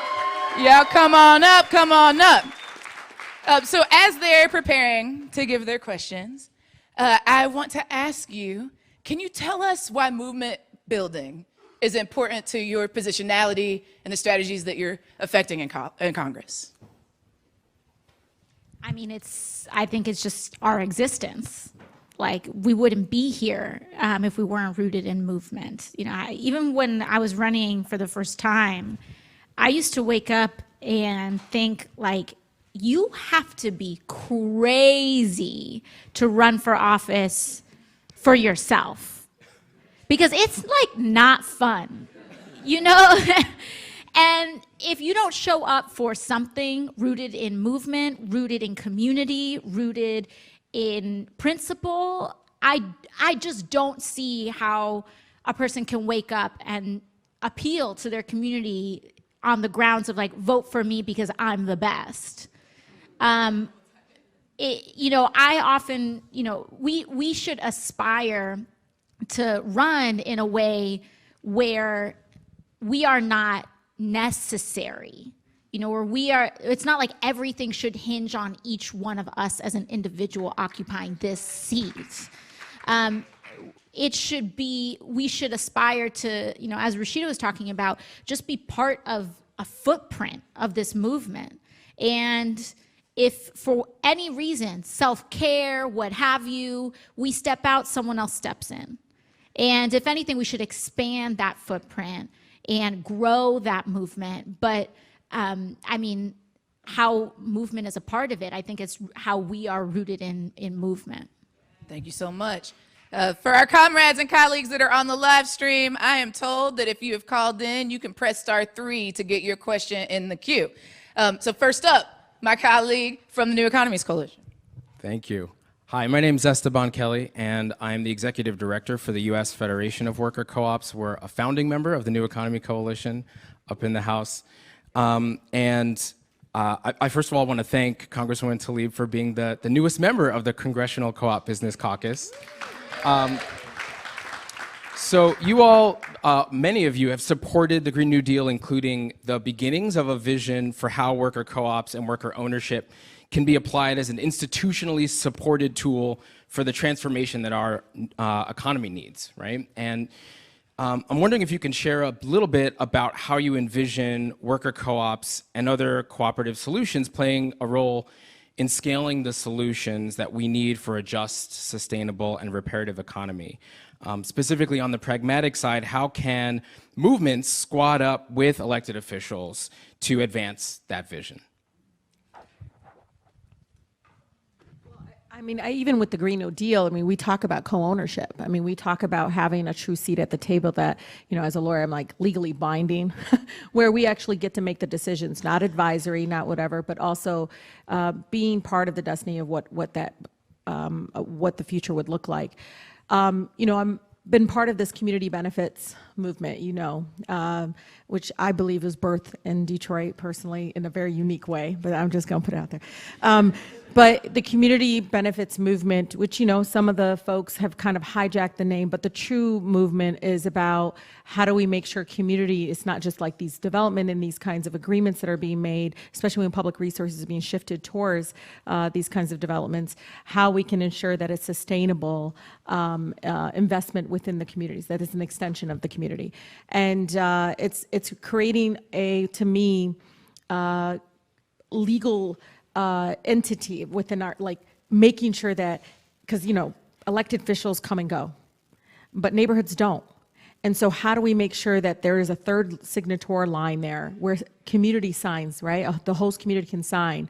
And that is the kind of co-ownership. That's my vision, especially representing the third poorest congressional district.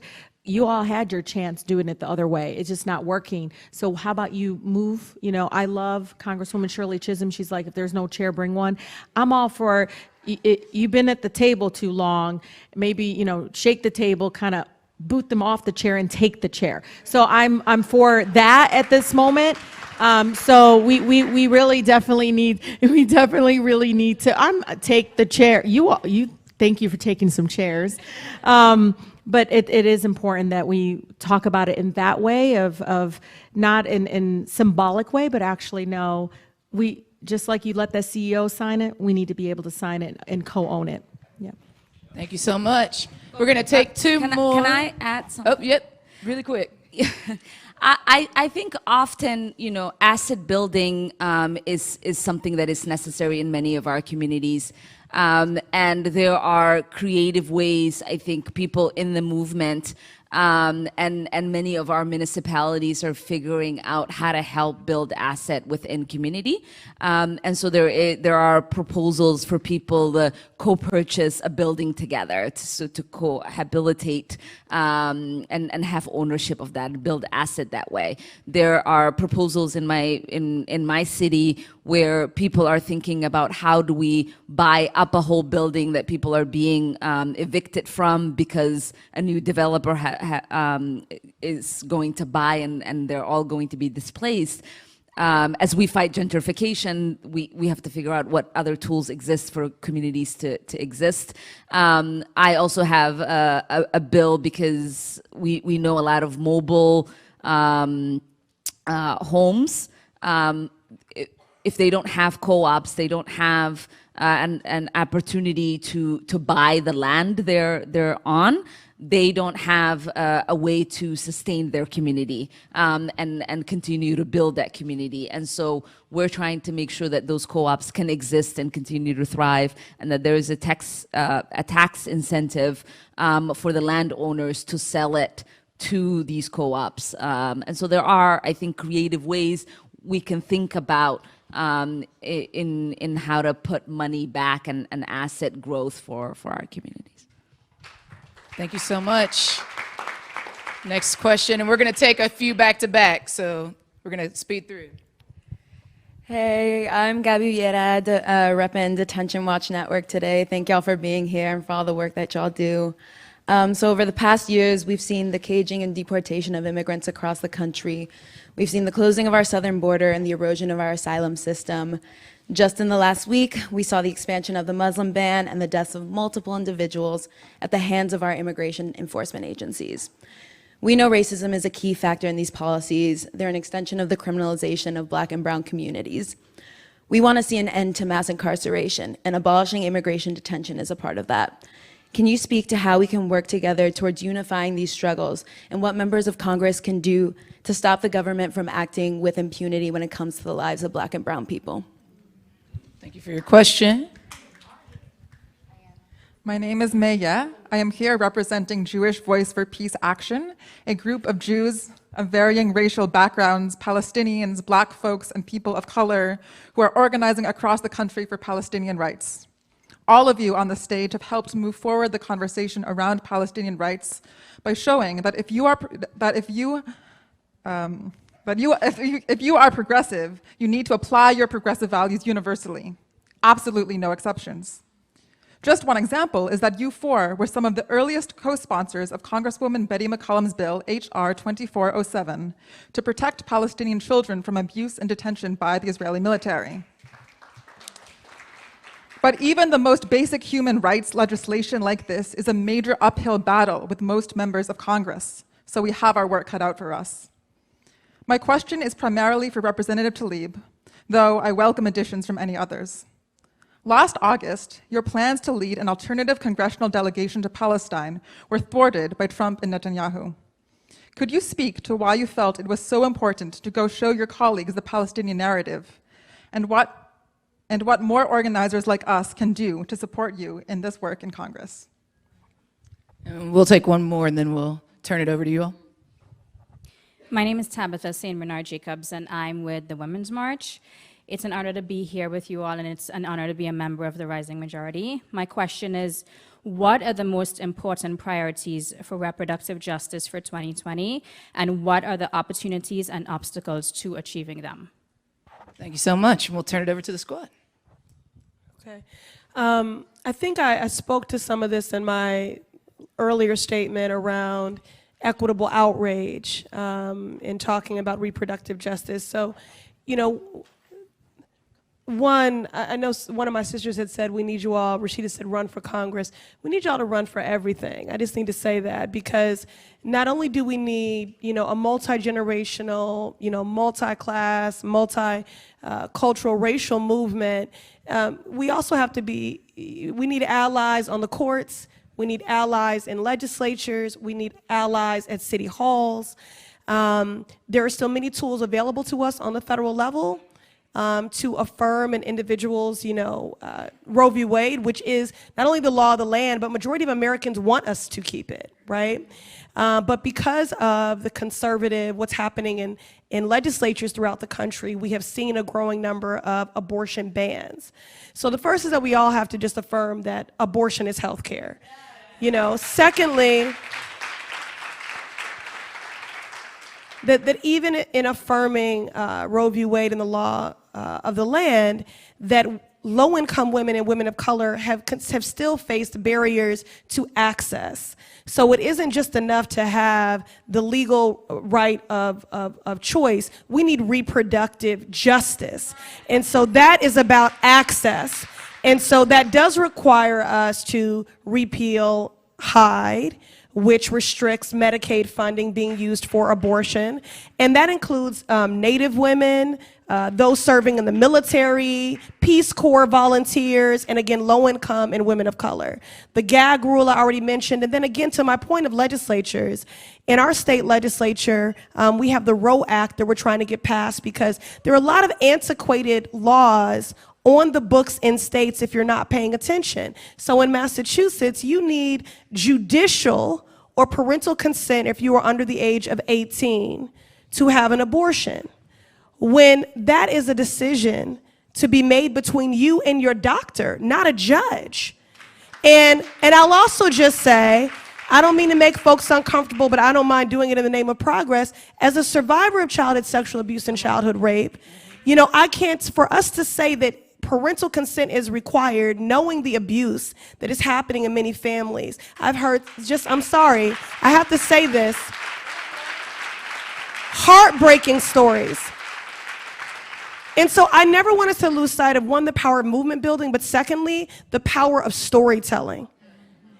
You know, the way that we change laws is when we change hearts and minds. And as I said when we were at the border, you know, we're going to keep telling and elevating these stories in the hopes that you see the light. And if you don't see the light, then we will bring the fire. You know, that's just how it progresses. But just know that we still have many federal tools available to us. This is the first pro-choice majority Congress in the history of Congress. We have a pro-choice caucus, and I chair the Abortion Rights and Access Task Force. So we're leveraging every legislative tool available to us, and we also are organizing with the groups to apply that pressure. Just don't forget about the Senate, y'all. Because, you know, we got to get folks on, when it comes to Hyde, on the House side, but don't forget the Senate. So we just have to be vigilant. That's really it. We have to be vigilant, and I need you all to know that we still have many tools available to us on the federal level, but don't forget what's happening in your state legislatures. Please pay attention. On the immigrant detention and mass incarceration, again, as I was saying, I want equitable, you know, outrage. This is about the preservation of families and staving off the decimating of whole communities for generations. You know, these are two sides of the same coin. I introduced the People's Justice Guarantee resolution. Please check that out. It is a radical reimagining of our criminal legal system in the same way that the 1994 crime bill, which my resolution calls for the repeal of, incentivized mass incarceration. We believe that by decriminalizing poverty and low-level offenses and homelessness, like, why are we locking kids up for evading fares? They don't got it. Deal with the root problem. Public transit should be free anyway.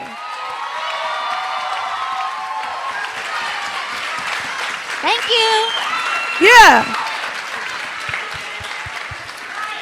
So I don't have time to walk you through all the elements of the People's Justice Guarantee resolution, but your point around immigrant detention, that is included, as is the abolishing of private prisons. And I could go on. I don't want to filibuster. We got to get more answers here.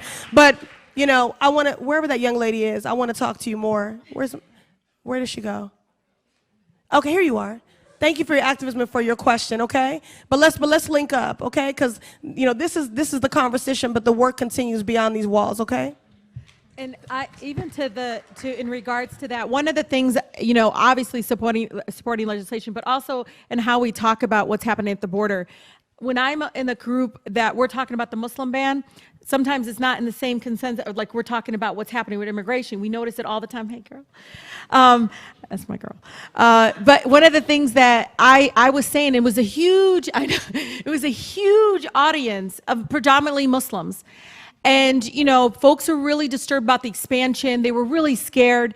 And I told them, you know, when I went to the border, and just to try to connect, you know, I said, all of us, many of us have stories of coming from war-stricken countries, from, you know, other countries where we didn't even have various opportunities. We still have to struggle. Obviously, it's not even perfect here. Obviously, we all already know that.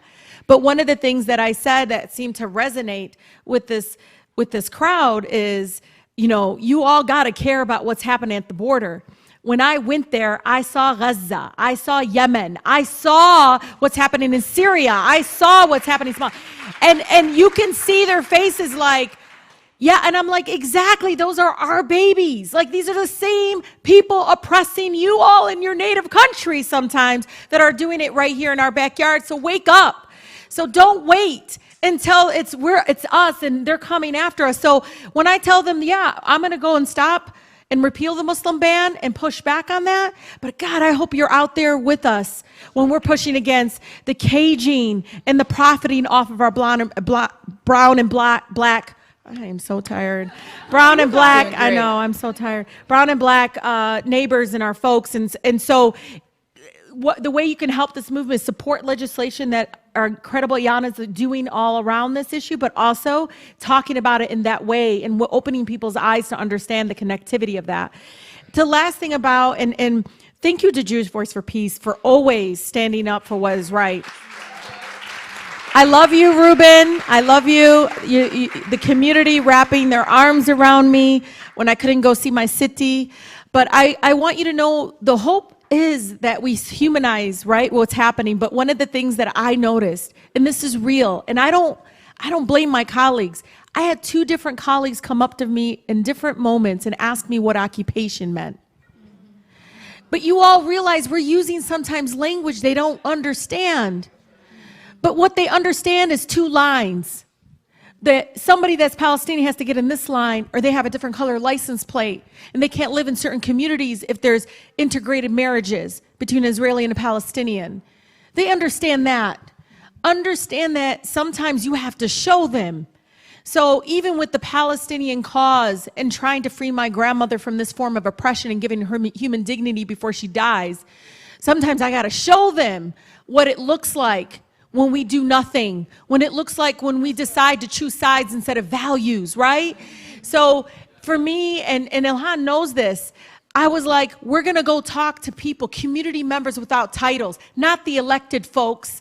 You know, when people wanna come to Detroit to figure out what's happening, I say, we're gonna go on a toxic tour. I'm gonna show you what doing nothing on climate change looks like. But we're not gonna go meet with the mayor or the city council members, no disrespect to them. We're gonna go meet with the head of the block club, the head of the woman that's actually got a daughter that she has to put on a breathing machine, 6 years old. And again, I connect what I'm doing in Detroit all the way to Palestine, because that is what we have to do. We have to show people, and we have to show people. You know, when you don't think Congresswoman Ayanna Pressley intentionally brought the Black Caucus to her district to show them, right? To show them why she fights so hard against mass incarceration, why she fights for housing, all of those things. Sometimes that's what needs to happen. And so know that that's what I'm going to continue fighting for. And Ilhan calls me, she goes, you know, Rashida, we're going to tell people if they go there, they have to go see the places we were going to go to. So you want to go on the next trip to Palestine, Israel, then you know what? You're going to have to go see the places and meet the people that we had plans to meet with. That's how you can truly show that you're fair and that you're just, is when you go and open your eyes to what is actually happening and not to try to ignore it. Y'all, we are unfortunately over time. Let me add one quick thing, because you also asked let me give you an option. What you can do. We're over time. We can either do this or we can take this last system. I just was going to give her a directive on how you all can help. Okay. In what Rashida was just talking about. Yes. We get so many people who visit us to talk to us about issues. We get questions asked when we're on panels that I often feel like don't get asked to other members of Congress. And so you can ask your friends, your relatives, anyone you know, to ask the questions that you would ask Rashida, to ask every other single member of Congress. That is a word. So despite instruction not to, we're going to take this last question really quickly. Okay, peace, y'all. My name is Destiny Harris. I am a police abolitionist, environmental justice organizer from the west side of Chicago. And I attend this here university, Howard University. Okay. Today, I am here with a group of my collaborators. We are a new generation of anti-war organizers, and we call ourselves the Dissenters. We are angry and afraid at the continued prospect of endless war and concerned that money that could go into education, healthcare, and other social services are going to the military. We want an end to militarization. We are building a movement of young people who don't want their future to include endless war. We see our peers rightly rising up about gun violence, but we are also concerned about the violence of governments, which continue to wreak havoc across the globe. Representative Cortez, you spoke directly to our need to have a paradigm shift away from imperialism and war, and so I'm asking that you all speak to this issue in the work you're currently doing or the work you plan to do as a legislator around war. And then one from our online crew. Yeah, give it up to the dissenters. Beautiful. Jaleesa Renee Milton online said, you told us to run for office, tell us how to prepare. And as a survivor of a white nationalist attack on March 29th, you know, the Highlander Center had an arson that was started by people connected to the white power movement. What are you doing in your positionality to fight white nationalism? Thank you. So to the first question, thank you for this question. Thank you for your fight. Thank you for your power, because it moves spaces when you just vocalize what is going on. And I think this is really important, you know, for us to think about too, is that there's this like really lazy trope that liberal folks want to expand the state and conservative people want to shrink the state. And let's just call a lie, and that's a lie. We do not advocate, or I do not advocate for dependency or an expansion of the state overall. What we do ask for, though, is for self-reliance and self-power. And the self and the public is different from the state. Those are two different concepts that we should think about as we enter these conversations. So when we talk about conversations of abolition, or when we talk about what justice looks like, justice could be a state system of, well, rather the lack of justice, but what has been co-opted as a criminal justice system, which is in fact an injustice system. It's a system of penitentiaries in the state. Or it could be public power, public justice. And what's important in this conversation is for us to talk about the world that we want. Because a lot of people cannot fathom what an abolitionist America looks like. Tell them it looks like a suburb where schools are fully funded and there are trees in the street and children can eat nutritious food, where their brains are able to adequately develop, and that there are policies that people fight for so that the community is healthy enough, because violence is a symptom of a diseased society and community. Whether it's war, or whether it's mass incarceration, or there's children on the border, and how we connect these issues in universality is based on deep meditation of our principles. So that's how we connect on these things. So, there is no hierarchy of hate. A child, whether it's Rikers Island, the border, or Palestine, has no business being in a cage. No business being in a cage. And so when you really start to boil down on these principles, you eliminate that disconnection that was talked about earlier, is that we are not divided, we're disconnected. And those principles are what connects us. And to say, we're not actually wanting anything different. The world that we're fighting for already exists. It just exists for some people. And we want it to exist for all of us.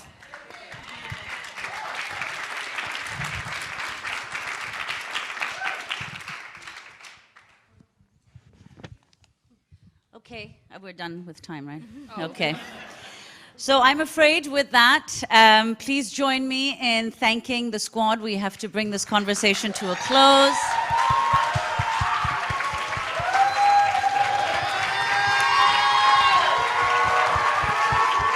Make some noise one more time for the squad, y'all. And our moderator, Nerlene, say squad up. Say squad up. So we thank you, Congressman. You've been gracious with your time. They stayed longer than they're supposed to. Give them one more round of applause as they get out of here. And please, on behalf of the Rising, please stay with us. The program continues. We have a lot more to go. Yes. All right? So sit on back down. Thank you. Thank you. Do not leave. Do not leave. Except unless you are a congresswoman. Our congresswomen have to leave.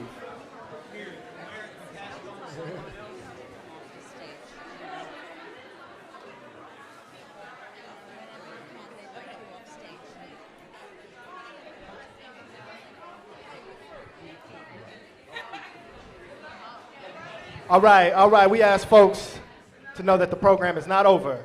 All right, say squad up. Squad up. Say squad up. Squad up. We are the rising majority. We are. We are. We are. All right, make some noise one more time for our congresswomen. And for those of you who are sticking around, make some noise for yourselves, because we got a lot more powerful people.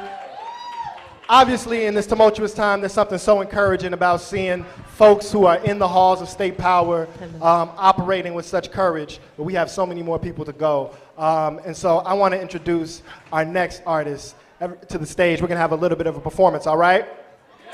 All right, everybody make some noise. Based out of New York, we have a Puerto Rican activist, social justice artist, and she's about to make y'all move a little bit. Make some noise for Ayanna Pressley. Yeah. Squad up. We are. We are. We are. Beautiful. My name is Taina Sealy, and I'm so honored and blessed to be here with y'all today. I'm going to share 2 songs with you. This first song is called Freedom. And in the spirit of collective organizing, I want to invite y'all to sing with me the chorus of this song, or chant the chorus of this song. It's very simple. It just goes, freedom, freedom, or you could chant it, freedom, freedom. All right, y'all with me? All right.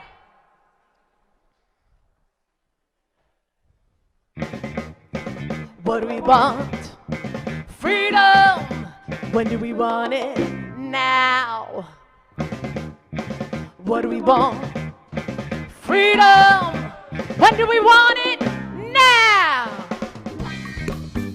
Freedom. Freedom. Freedom. Freedom. Prisons are freedom thieves. Decimate communities. Destroying our families. Leaving no opportunities. Racial caste alive and well. Now we're caught a criminal. And we're seen disposable. Millions stuck in America's hell. Cannot eat them as they're fed. Hard to cage your children's fed. Say no money for children. Schools are pipeline to prison. Discriminate legally. Employment about housing. Permanently locks a key. Stealing our humanity. We will evolve the linemen to strike injustice down. We will bring the thunder to break our family out. Freedom, let me hear you. Freedom, what we want, what we need, what we gonna get, what we gonna get, what we want, what we need, what we gonna get, what we gonna get. Yeah, freedom of the mind, freedom of the soul, freedom of the heart, and freedom, here we go. Battle for the lives of the folks that we know. Battle for the seeds and the future that we sow. Planting the seeds so we can see them grow. Let her crash live, not from death row. Hand to the spirit of the fire of the soul. Breaking down the laws of the new Jim Crow. We will evolve the linemen to strike injustice down. We will bring the thunder to break our family out. We'll evolve the linemen to strike injustice down. We will bring the thunder to break our family out. Freedom, freedom, freedom, freedom, freedom, freedom, freedom, freedom, freedom, freedom, freedom. What do we want? Freedom. When do we want it? Now. Thank you so much, my people. This next song is a song that I think is very appropriate for this moment in time. I wrote this song after the previous elections, presidential elections that we had. And this song, I want to remind folks, is not about one person, but it's actually about the power of the people to manifest change. That's what this song is about. It's called No es mi presidente.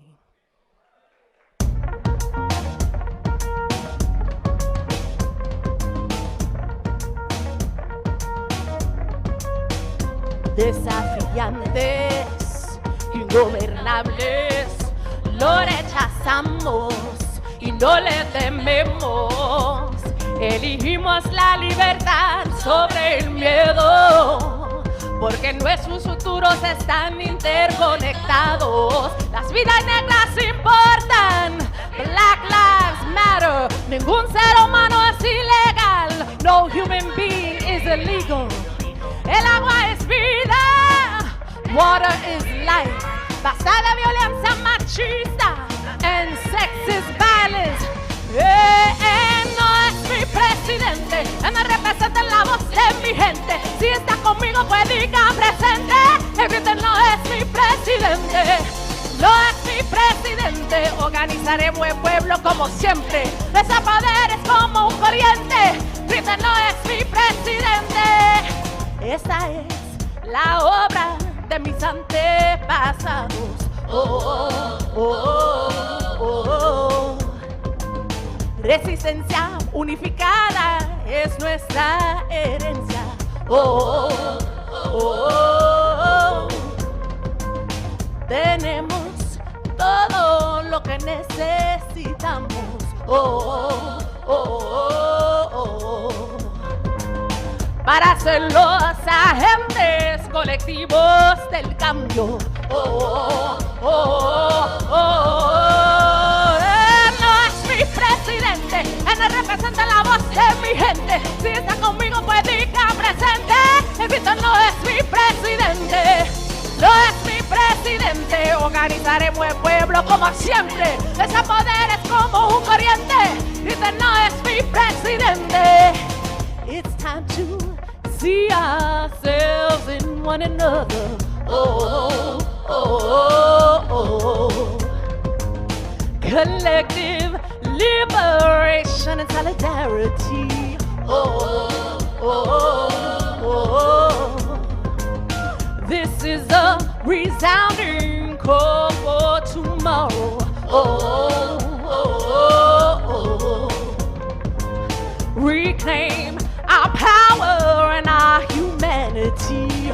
Oh, oh, oh, oh. 'Cause he is not my president, the 1% irrelevant, our people discontent. But we are the water to douse his fame. Somos la solución, la oración, el corazón para liberación.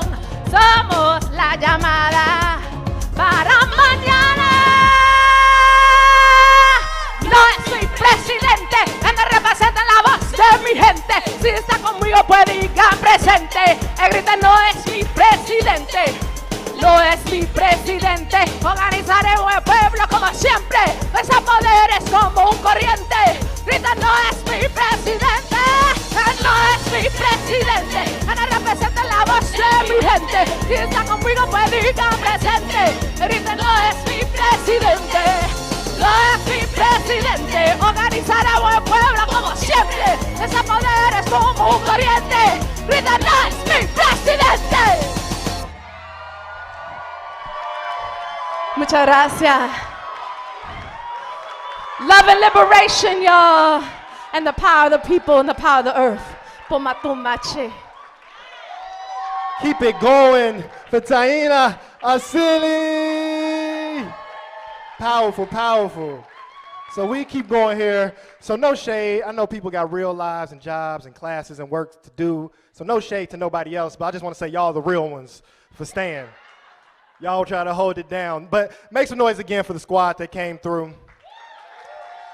So in this time that's so tumultuous, it was really encouraging to see that, to see not just a flat identity of black and brown women, but black and brown women in power, structurally organizing against the systems of oppression, and not just racism and homophobia and xenophobia, but definitely patriarchy, which we have to name always, and that we cannot liberate ourselves if we allow our state to be controlled by sexist, masculinist, dominant power. So make some noise again for the squad.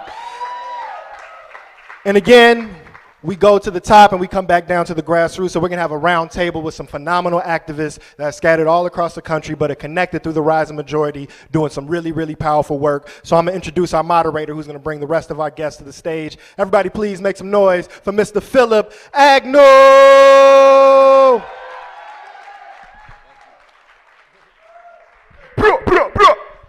All right, we got, where the fuck? Okay, I'm gonna be right here. All right, if you're on the panel, come on up, because we don't got time. We're gonna get this panel going. Give it up for our panelists. They're gonna introduce themselves. Give it up for our panelists.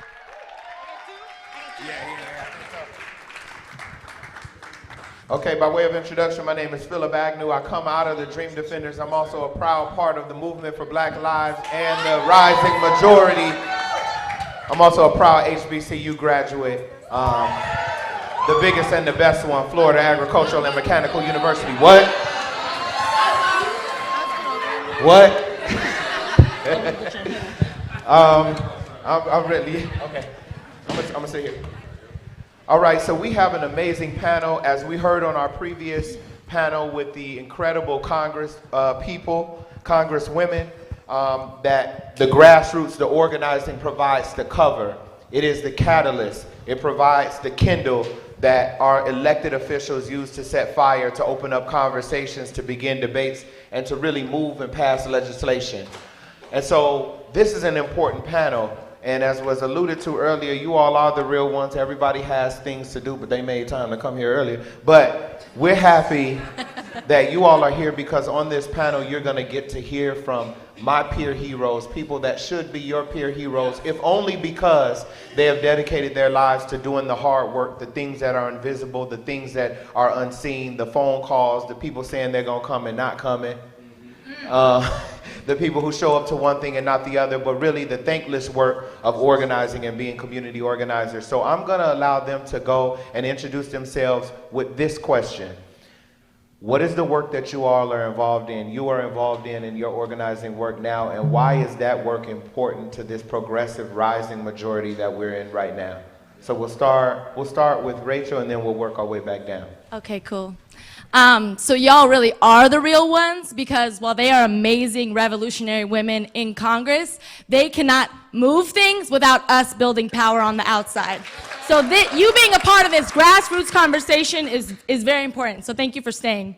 So my name is Rachel, and I'm an organizer with the Dream Defenders. We are a membership organization of Black, immigrant, and working class youth in Florida, trying to build power, to build a Florida in the image of us and our families. We live in a state with some of the most corrupt corporate powers in the country. We are the home of Geo Group, which is, people talked about people making money off of incarceration. They're the first and the largest private prison company in the world. They pour millions of dollars into our political system to then turn around and push policy where they make money off of incarcerating Black people, off of deporting immigrants, off of waging war abroad, off of expanding surveillance. And under Trump, their profits have actually doubled because of all of the tough on crime, criminalization of immigrants policies that Trump has pushed. So it's no coincidence that in Florida, we're not only home to Geo Group, but if Florida were a country, we'd have the largest rate of incarceration in the world. It's no coincidence that all of our youth jails are private. They are making money off of locking up our babies. And our state spends $22,000 to incarcerate a child and only $8,000 to educate a child. That is a political choice. That is a choice our politicians are making, and it says everything about their priorities. So we organize because we know it's a choice, and we know the way things aren't inevitable, and that another world is possible. Our political agenda is called the Freedom Papers. It is what our state would look like if it had prioritized our needs and our dreams over the profits of big corporations. And again, we've been fed this lie that prisons and police are what safety is, that they're, or at the very least, that they're inevitable, that maybe there's a few bad apples in the police department, but we can't get rid of them. They're permanent fixtures of our society.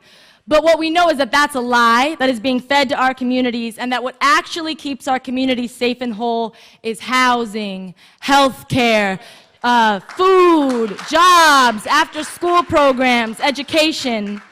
And what we've seen is that over the last 40 years, our politicians, while they have expanded mass incarceration, expanded war, expanded immigrant detention, they have also made a massive divestment from the programs that our communities actually need. But I think we're in a new moment. And I think that is, we have two major presidential candidates that have put forth platforms that are actually calling for divestment from prisons and an investment in our communities, calling for decarceration, saying that we need an alternative to police. That's huge.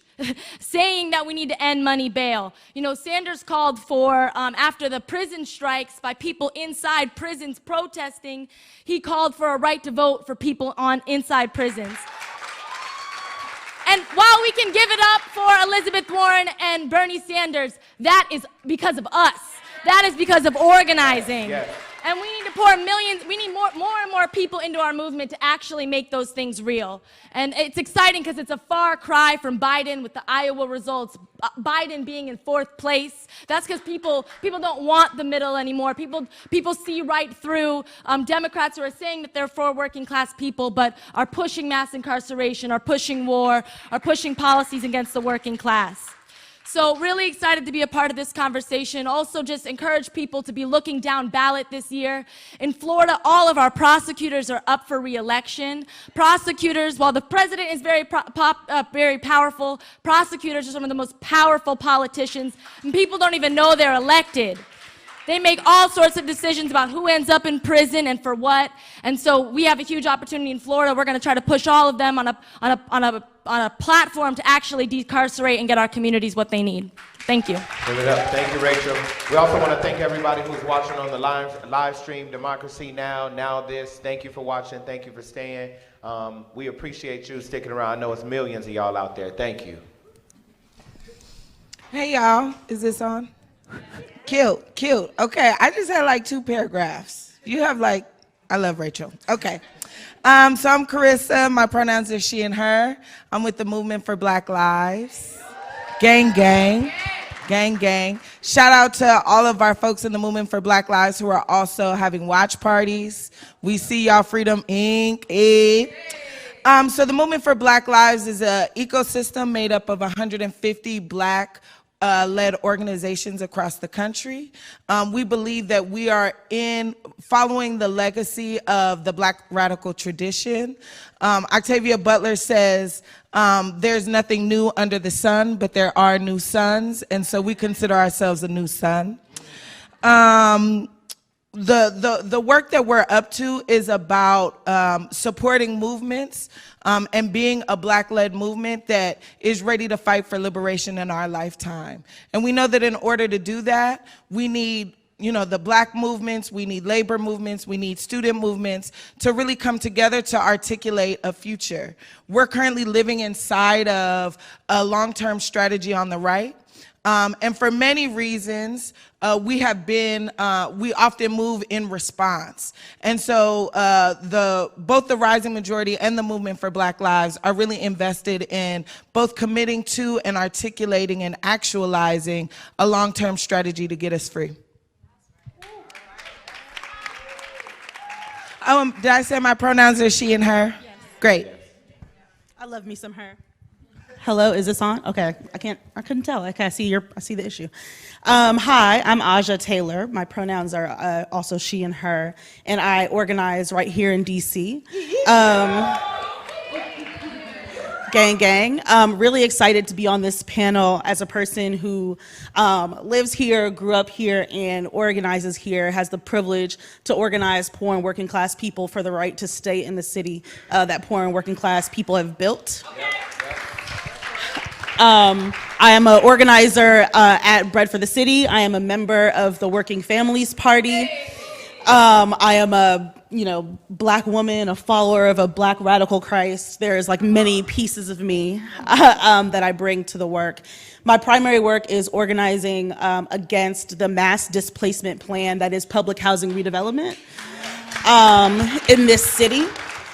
And when the previous panel was talking a lot about intersections, really seeing, so I don't know if folks saw one of the more recent Human Rights Watch reports about they followed 200 Salvadorians, and Maryland has like one of the largest populations of Salvadorians outside El Salvador. So they followed 200 Salvadorians who were deported from the United States and found that the majority of them were murdered within 2 years of their returning.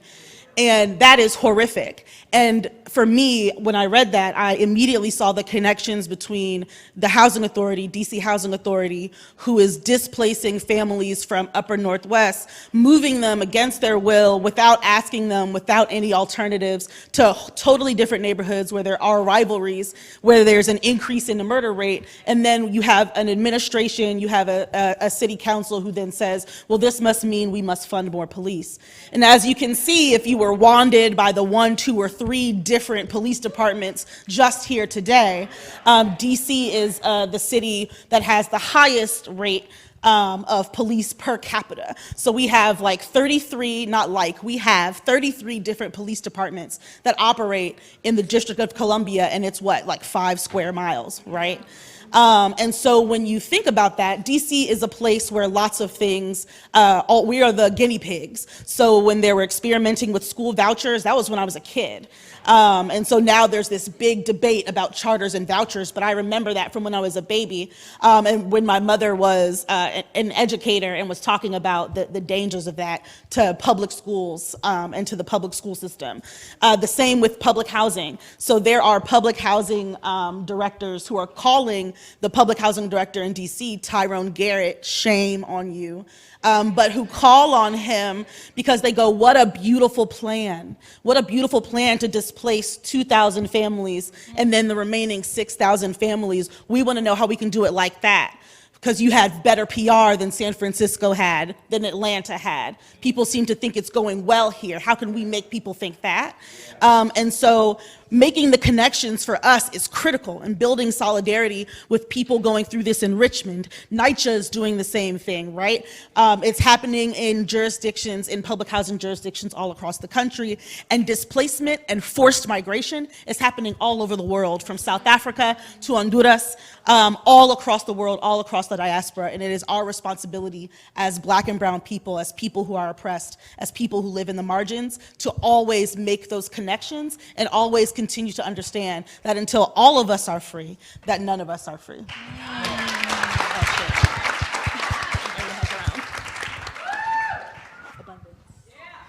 Solid as a rock, rooted as a tree. We are here, standing strong in our rightful place. In our rightful place. You are not here because you just had more time. You are not here because there are more seats and you got to sit down. You are here because you're ready to listen to the calling of the movement to join us. It is not a mistake that you are here today. It is your purpose to be here today. So my name is Greisa Martinez Rosas. I am undocumented, unafraid, queer, and unashamed. Sisters and brothers, I get the pleasure to be part of United We Dream. We are the largest immigrant youth-led network in the country, and we fight for our liberation and the liberation of our families. I'm so happy to be here with UWD members. Shout out, raise your hand. And we are just representatives of 700,000 young people all across the country that reach 5 million people every single month to talk to them about 3 things. One is joyful rebellion. This is a moment where we can stand up, we can sing, we can dance, and we can show up in the streets. The second thing is we're calling for the abolishment of ICE and CBP. We're calling for the abolishment of mass incarceration of Black and brown people. And we are calling for the ability to be free to move and free to stay. And the third thing, sisters and brothers, that we do at United We Dream is we build grassroots power. Because we know that the flashiness of Washington, D.C., of the media, it's temporary and it's not going to last forever. But what will last forever is our relationships. United We Dream is part of the rising majority because Mo and Tanji called me and they said, yo, you want to roll? And I was like, yeah. This movement is because of the relationships that we have with each other. And so this is an opportunity for you to join us, to join the rising majority, to join this vision where people can come together, Black, brown, queer, people from all across the country, to ensure that we are like delivering the real change that people want, not connected to politicians or to a presidential candidate, but to people power. So are you ready? Yeah. You ready? Yeah. All right. Hello, everybody. My name is Rosana Rodriguez Sanchez. I am in a little bit of an ambiguous space here. I have been an activist and an organizer for a very long time, since I was 6. I am originally from Puerto Rico, and I grew up organizing in my community. My father was a community organizer, and I started fighting for water, just to have access to running water when I was 6 years old. And then after that, it was obvious that you just need to organize in order to get access to the resources that belong to you. There's just no other way to get access, right? Yeah, exactly. So my main fight has been against neoliberalism since I was in Puerto Rico. Because both capitalism, right, and neoliberalism is the force that has been wrecking our lives by cutting every single safety net that will allow us to be able to have decent lives, right? So that has been my main fight since I was in Puerto Rico. I had to move to Chicago because of austerity. I was a teacher in Puerto Rico. I had to move to Chicago because of austerity, and then when I went to Chicago, it was the same, right? Like, people were still fighting neoliberalism, and we're fighting all of these cuts, and there's no resources for anything, and there's no money for schools, and no money for the Department of Family Services, and there's no money for anything, right? But we continue to see how CEOs of companies keep getting richer, and so in my community, and I was elected as one of 6 socialists in the Chicago. I was elected in the city of Chicago for the Chicago City Council as one of the 6 socialists that are now occupying seats. And my race particularly was really contentious. I am the first brown woman in a seat that belonged to a dynasty for 44 years. And we challenged them and we won, but we won this election by 13 votes. And we won this election because we had been building movement for so long. We spent 4 whole years knocking on doors in order to fight, to defend our undocumented brothers and sisters. We knocked on doors to get rent control and to put it on a ballot. We knocked on doors to make sure that there was a moratorium on charter schools in Chicago. We were organizing around a lot of things that were immediate for people. And that is how we brought people to believe that it was possible to actually take a seat that has not ever belonged to us, even though the ward that I represent is majority people of color. There's never been anybody representing that community, right? So we won the seat because we were rooted and grounded in movement. When we got the seat, the commitment was, we are going to get this seat. This is institutional power. Now we throw the power line out the door and we use the resources on this office in order to continue to build movement, right? And that is what we're trying to do in the 33rd Ward and in City Council right now.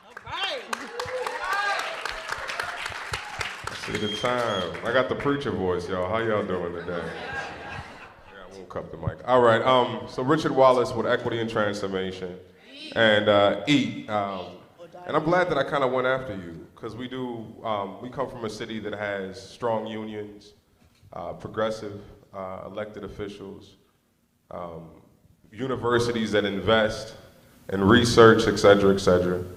A lot of brilliant organizers on the ground. And yet we live in one of the cities with the highest racial wealth gaps in America. One of the highest rates of one of the highest homicides in the city, right? We see almost 500 homicides a year, majority of which are African Americans. And I represent the west side of Chicago, right? Yeah, you already know, right?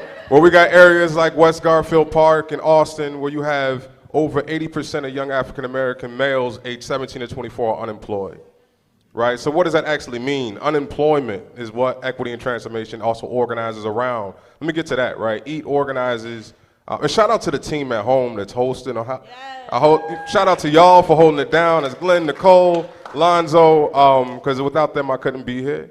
But at the end of the day, we organize what we call in the informal economy, and through the lens of black informal workers, right? What does that mean? And essentially, our people, specifically in the city of Chicago, have never historically had full access to the formal economy. We've been boxed out for a number of ways, in a number of ways for a number of reasons. Specifically, formerly incarcerated folks have over 14,000 collateral consequences to incarceration. A number of those box us out of the formal economy. A lot of things box folks out of the formal economy. That includes transphobia, homophobia, ableism, sexism, et cetera, et cetera. So the informal economy is really the answer. They are the Eric Garners of our community. They are the Alton Sterlings of our community. If y'all remember what they were, right? They are the loose square sellers, the sock sellers, the DVD sellers, all of those different hustles that our people create, right? When they're boxed out of the formal economy, right? So when we're boxed out, we create our own economies. This young brother that we organized, he had applied for 20 jobs, right? He had fresh out of joint, applied for 20 jobs, got denied on all 20. Took a paint bucket and 2 drumsticks and turned it into an occupation, right? He became a bucket boy, right? And I don't know if y'all got bucket boys out here, but we got them in Chicago, right? And part of what equity and transformation is trying to do is to try to highlight that is creativity, right? That is black resilience in its best form, right? When you are boxed out of the economy is telling you no over and over and over again for you to get on your own too and figure it out, right? I applaud the hustlers that are selling bootleg copies of Wakanda, right? I'm just being real with you, because if you coming from one of our communities like Austin, where the per capita income is $20,000 below the per capita income in Illinois, right? And there ain't no movie theaters in your community, it makes perfect sense for you to hustle DVDs for the low, right? It just makes sense, right? So a part of our work is trying to transform the narrative from criminality to survivability, right? That our people are not criminal for hustling. In fact, we just legalized cannabis, right? So the same activity that you was criminalizing folks for, right? That same decision that I'm broke is all hell, right? I'm gonna take this weed and flip it to make some money to put some food on my table if you poor, right? Those same individuals right now, you have millionaires that are being paraded as innovators, right? For that same practice. But we were criminalized for years because of that same practice, right? So we are centering victims from the war on drugs. We are centering formerly incarcerated people. We are centering commercial sex workers. We are centering the voices in our community that don't get an opportunity to actually be here, right? And some of us may be here, right? All of those things, we are everywhere. So I just really want, that's equity and transformation. We're based in the city of Chicago. I'm also a member of the Movement for Black Lives, R3 Coalition. Look, we couldn't have been possible. Equity and transformation, as brave as we are, couldn't have been possible without the support of an ecosystem, right? And I'm part of that ecosystem. They said plug in, I plugged in. So I'm here, yeah. Give it up for our incredible panel. We're gonna move directly to audience questions for the panel, and just know that you're going to have plenty of time to engage with these people because you're going to see them in a community near you if you haven't already. So let's keep the responses curt. Yeah, like what Phil said, y'all are going to be the rising majority, right? So we got a long time to be with each other. We're going to take a couple of questions from the audience and one from online. So be thinking about your question while we give the one online. We're going to take them all together. So we have a question from Sammy online. Say what's up to Sammy. Hey, what up, Sam? And Sammy said, how do we actually, like the actual factual, unify to win? Like, what does that actually look like, right? Questions from the audience? Everett. Peace, beloveds. So as a person of faith, my question is a faith question. It's often said that the right is better than the left at channeling more passion, even though they pitch their appeals to the narrowest and most twisted kind of morality, while we, the left, sometimes move away from faith and spirituality. The right has wrapped their hate around God as well as the flag. As a result, those who would be with us struggle with the idea that any move toward justice we're calling them into is a move against their own God. How do we, the left, lift language and strategies that do not belittle faith, but rather understand that it's a tool of deep ideological formation and must be engaged as a part of our larger strategic toolkit? How about y'all take those and I'm going to run the mic to the next question. Okay, boom, I can start. So for the first question for Sammy, my response is deep trust. The movement for Black Lives was born out of the righteous uprising and rebellions in Ferguson. And through putting folks' bodies on the line, one of the end results is to build authentic, deep trust. My comrade here in the front row, Chinyeti, is the founder of an organization called the Blackout Collective. And she and I shut down a BART train together, transportation train in Oakland, California, where I'm from, East Oakland, turn up. And this is somebody who I now trust. Like, I will babysit raggedy kids for her. I will make sure she's not starving. I will put my body on the line again for her. And so if we're going to actualize our freedom dreams, we have to create spaces for us to build with each other, love up on each other, and trust each other. We love all children. All children. All of them, even the raggedy ones. We love all the children. You don't have no raggedy ass kids yet, but I'm saying I'm ready to be tapped in. Most of us when used they to be come. raggedy children. It's okay. It's okay. I want to Come on in the answer room, Everett's comrade. question, if that's cool. Okay. Oh, it's not on? It is on. Hello, is it on? We got you. But thank you. I had my back. So Everett, I think this is a question that I think about a lot as as a radical Christian, as an Episcopalian. Big ups to the Episcopalians. We the best. But I think that part of it is I think a lot of times faith folks, people of faith, do not do enough atoning for the ways that the church and the ways that spirituality has really punished people, our siblings on the left. And I'll say for myself, there are times where I want to be but that's not me, and that's not the Jesus I know. And I'm let me tell you about my God, right? Because the reality is Jesus was a black radical who was marginalized, who was oppressed, and who was murdered for bucking against the system. And so when you look at for me, I'm well, that's God, right? That's Christ. And so I think that first, it's what does it mean to radically reimagine Christianity, but really what does it mean to radically reimagine Jesus? What does it mean to reckon with the fact that in his end of days, Jesus didn't choose any of his homeboys, in fact knew his homeboys were going to betray him, picked women, picked sex workers, picked his mama who was pregnant out of wedlock, right? Jesus was out here making choices that I think were really divine revelations that people on the right, but even conservative Christians who would consider themselves Democrats or consider themselves liberal, buy into that. And we don't do enough of being we actually need to atone as a church for the ways that we have destroyed black people, the ways that we have destroyed brown people, and the ways that we have participated in being complicit in transphobia, in homophobia, in restricting the ability of trans folks to give the word, right?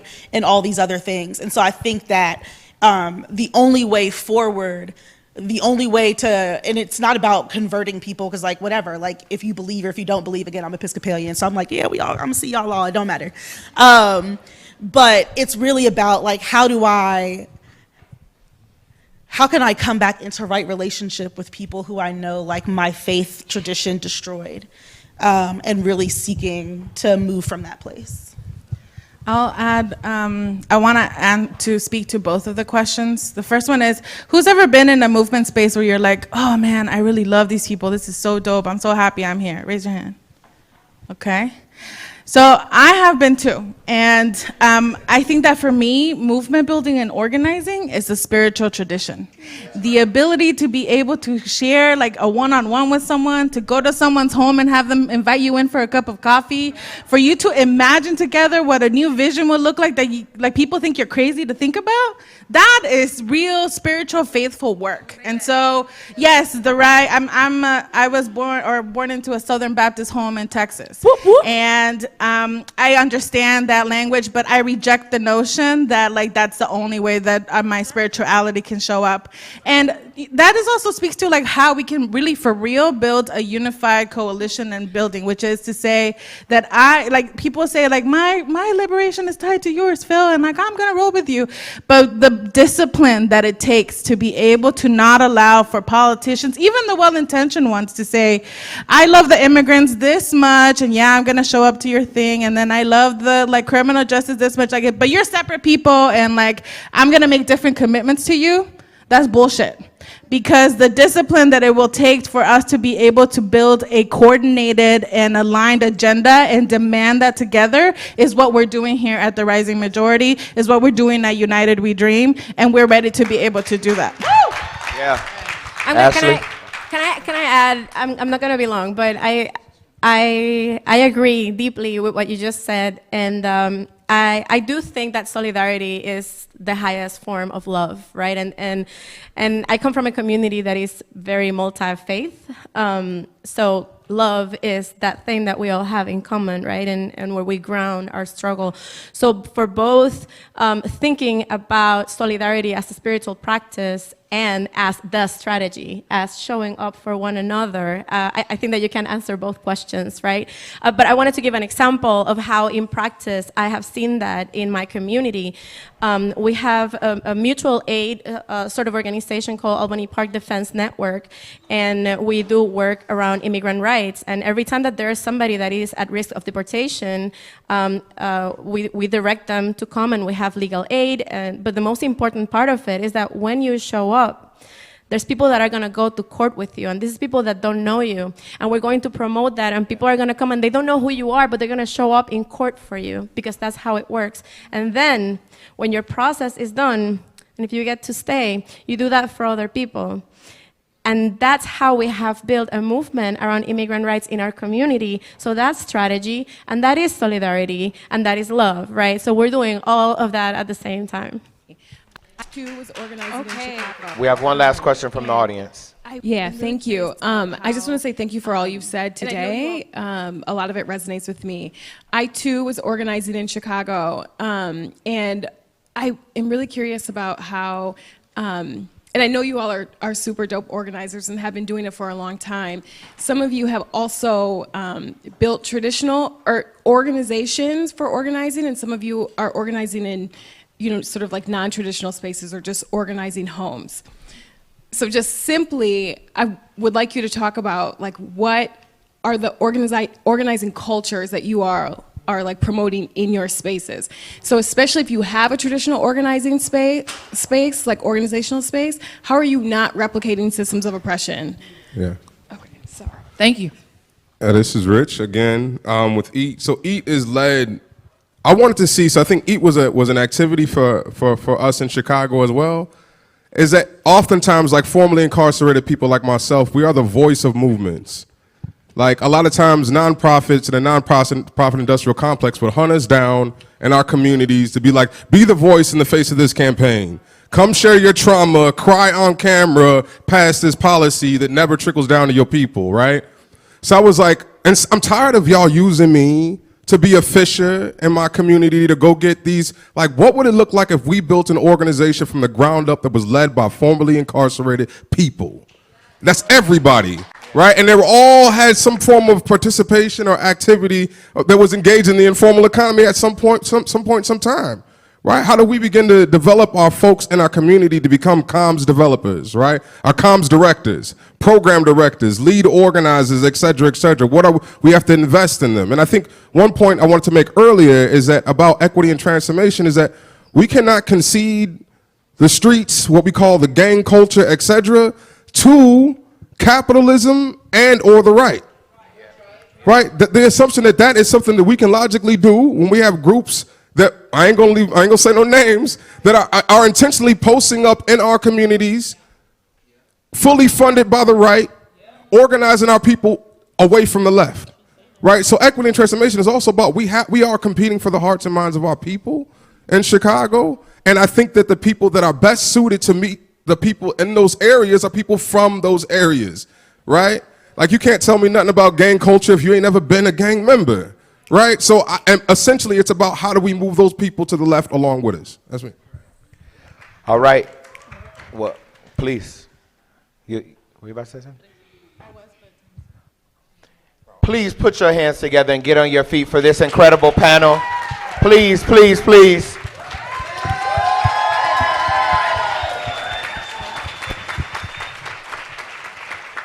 Now we have a small pieces and pictures of our collective movement represented on this stage and around this room. Just because they were on this panel today doesn't mean they won't be in this audience. That doesn't mean they won't be sweeping the floor, won't be directing the meeting, won't be leading the rally, won't be copying the papers. There are roles and different roles that each one of us play in this movement. And so as we're coming to a close, we got a little bit more because if you go to church, you don't go to church without what? Getting called to the altar and then donating some money. Are we getting money now? Okay. We're going to do one of those. See? But what we want to say, Grace, Ash with the dash, if you could join me up here. We have a tradition, and you all heard it when Grace came up and she brought it, and it felt different and it was different because we have a tradition of chanting and song in our movement. And so if y'all that know, y'all know what side are we on? A few of you all know that. So we're going to sing that, but we want to just thank you, right? Yeah. Each and every one of you all, if you go to New York, you see signs everywhere that say, if you see something, say something. Yep. And we've been seeing a whole lot. We've been seeing our people separated from their families and thrown into detention centers. We've been seeing shoes and socks left in the middle of the desert as people sought to leave here. We've been seeing Haitian immigrants being overlooked. We've been seeing mothers and women being trafficked around this country. We've been seeing things, and it's time not only for us to say something, but to do something. And that's been represented in our immigrant rights movement. Am I right, Grace? You're right, Phil. What I've been seeing is mass movement of young people taking over the streets, whether it's the Sunrise Movement, United We Dream. I've been seeing queer people not only come out, but organize in their communities and demand dignity and respect. Raise your hands if you've seen young people on the streets and ready to join them. Yeah? Come on. And I've heard the rumors of something stirring here in Howard University. There's like some campaigns happening, takeovers of administration buildings. I'm ready to ensure, I'm ready to figure out how do we make sure that we're, sorry. I'm ready. Yeah, we're ready. I'm ready to ensure that young people are ready to show up, and that's what I have been seeing. So Ash, where are we going? Let me tell you what I've seen. Come on. Are you ready? You want to hear it? Can I be honest? I've seen people that are fighting for education and to get cops out of our schools. Mm-hmm. Those folks were born to win. Yeah. We're the rising majority. We're Southern and Midwestern. We're from New York and the Northeast. We're from Cali and the West Coast. We're from the Southwest, every nook and cranny of this country. We are urban and rural. We are from hoods and hollers. We are people of faith and people of conscience. We are full of contradictions, but we are clear that we must come together to build an anti-racist left for radical democracy. We were born to win. We're the rising majority. We are abolitionists, winning our people's freedom from cages. Y'all know while we were sitting here, the last of our Move family, Chuck Africa, is home today. Don't tell me we can't get our people out of cages. We free black mamas, y'all. We were born to win. We're the rising majority. We are bold political operatives who are supporting grassroots communities to build independent political power. And guess what? We were born to win. We're the rising majority. We are political and popular educators, Carissa. It's us that are sharing and remembering the skills required to tear down and to tear up what harms our people while being the midwives that will build a new world. We were born to win. We're the rising majority. We are building the next generational cohort of social movements and social movement leaders who will envision and put in the work to build that new world, right? To change the material conditions of our people in our lifetimes, because anything less is a cop-out, because we were born to win. We are the rising majority. And because we were born to win, because we're squatting up, because we're the rising majority, We will see a day where we will dance on the ruins of multinational corporations. And we will live in a world where we all have what we need and deserve. We self-govern with social solidarity economies, and we live in our fullest joys and dignity. Were you born to win? Yeah. Are you the rising majority? Yeah. Don't you want that world? Yeah. So in a minute, some of my comrades are going to give you an opportunity to make a pledge, a commitment, a promise to be a part of this rising majority. And we want you to join our side. We think that our side, not think, we know, through our lived experience, that our side are the folks that are building the moral arc of the universe towards justice and freedom. Yeah, come on. So you heard Phil say that we take accountability seriously to the question of how we build this unity thing. We hold each other accountable. When we see each other in the streets, and Phil says, which side are you on? And I say the freedom side, and I'm not walking on the freedom side. He's like, what the hell are you doing? Right? So we want you to take seriously the song we're going to sing, because we're not just singing it to feel good. We're singing it as a pledge of accountability to each other. Are you ready to build that accountability with each other? Are you ready to build the movement that will win? Are you ready to be in the rising majority?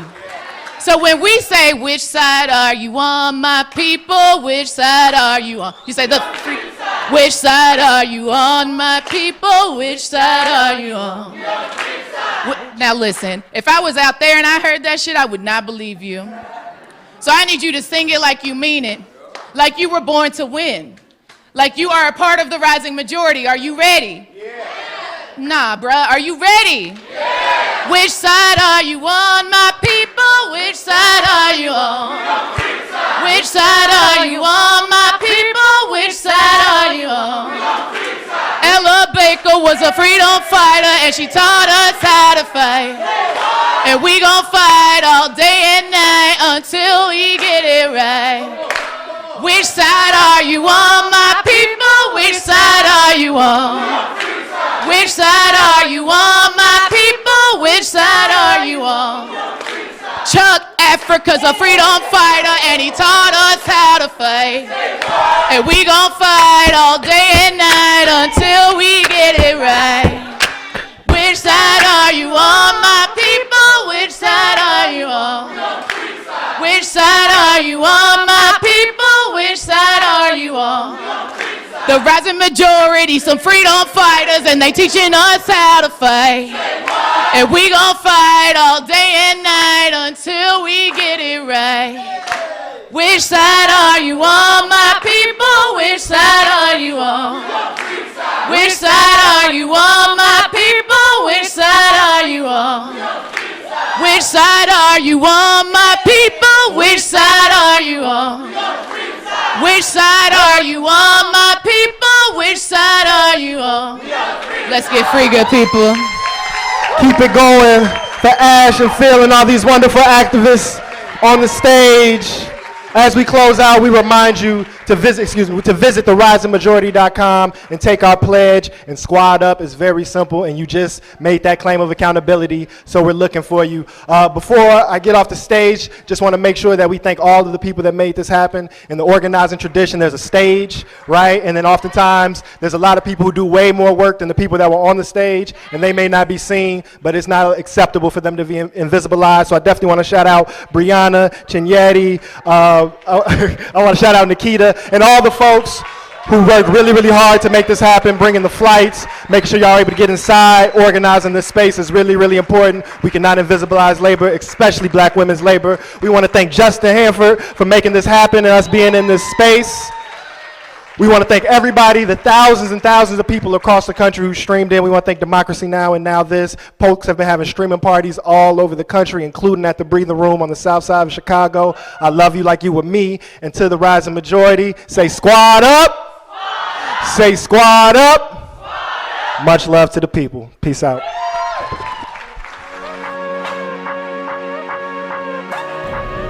Hello, my name is Rosana Rodriguez Sanchez. I am a member of City Council in the city of Chicago. I am Everett Thompson from Side with Love, a Southerner by birth and by choice. My name is Ruben Talushkin. I'm an organizer with Jewish Voice for Peace Action, and I live in Detroit. Hello, I'm Ashley Woodard Henderson, the first Black woman executive director of the Highlander Research and Education Center in Newmarket, Tennessee, and we are proud to be members of the Rising Majority.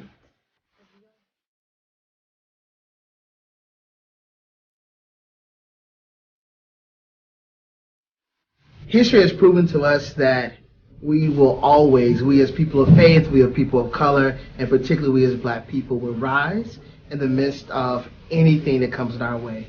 We believe, or I believe, that we have the opportunity to create what is possible from the impossible. What we know we need is community-based plans that are solutions to ending white supremacy, and we need action from elected leaders to end white supremacist vigilante violence, to tear down all physical symbols of white supremacy, most definitely in all of the bastions of power in Washington, D.C., up to and including the White House.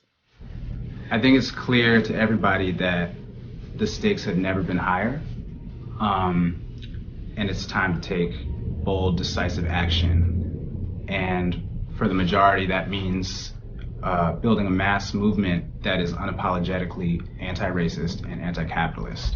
I am with the Rising Majority because I feel a lot of rage and I feel a lot of love.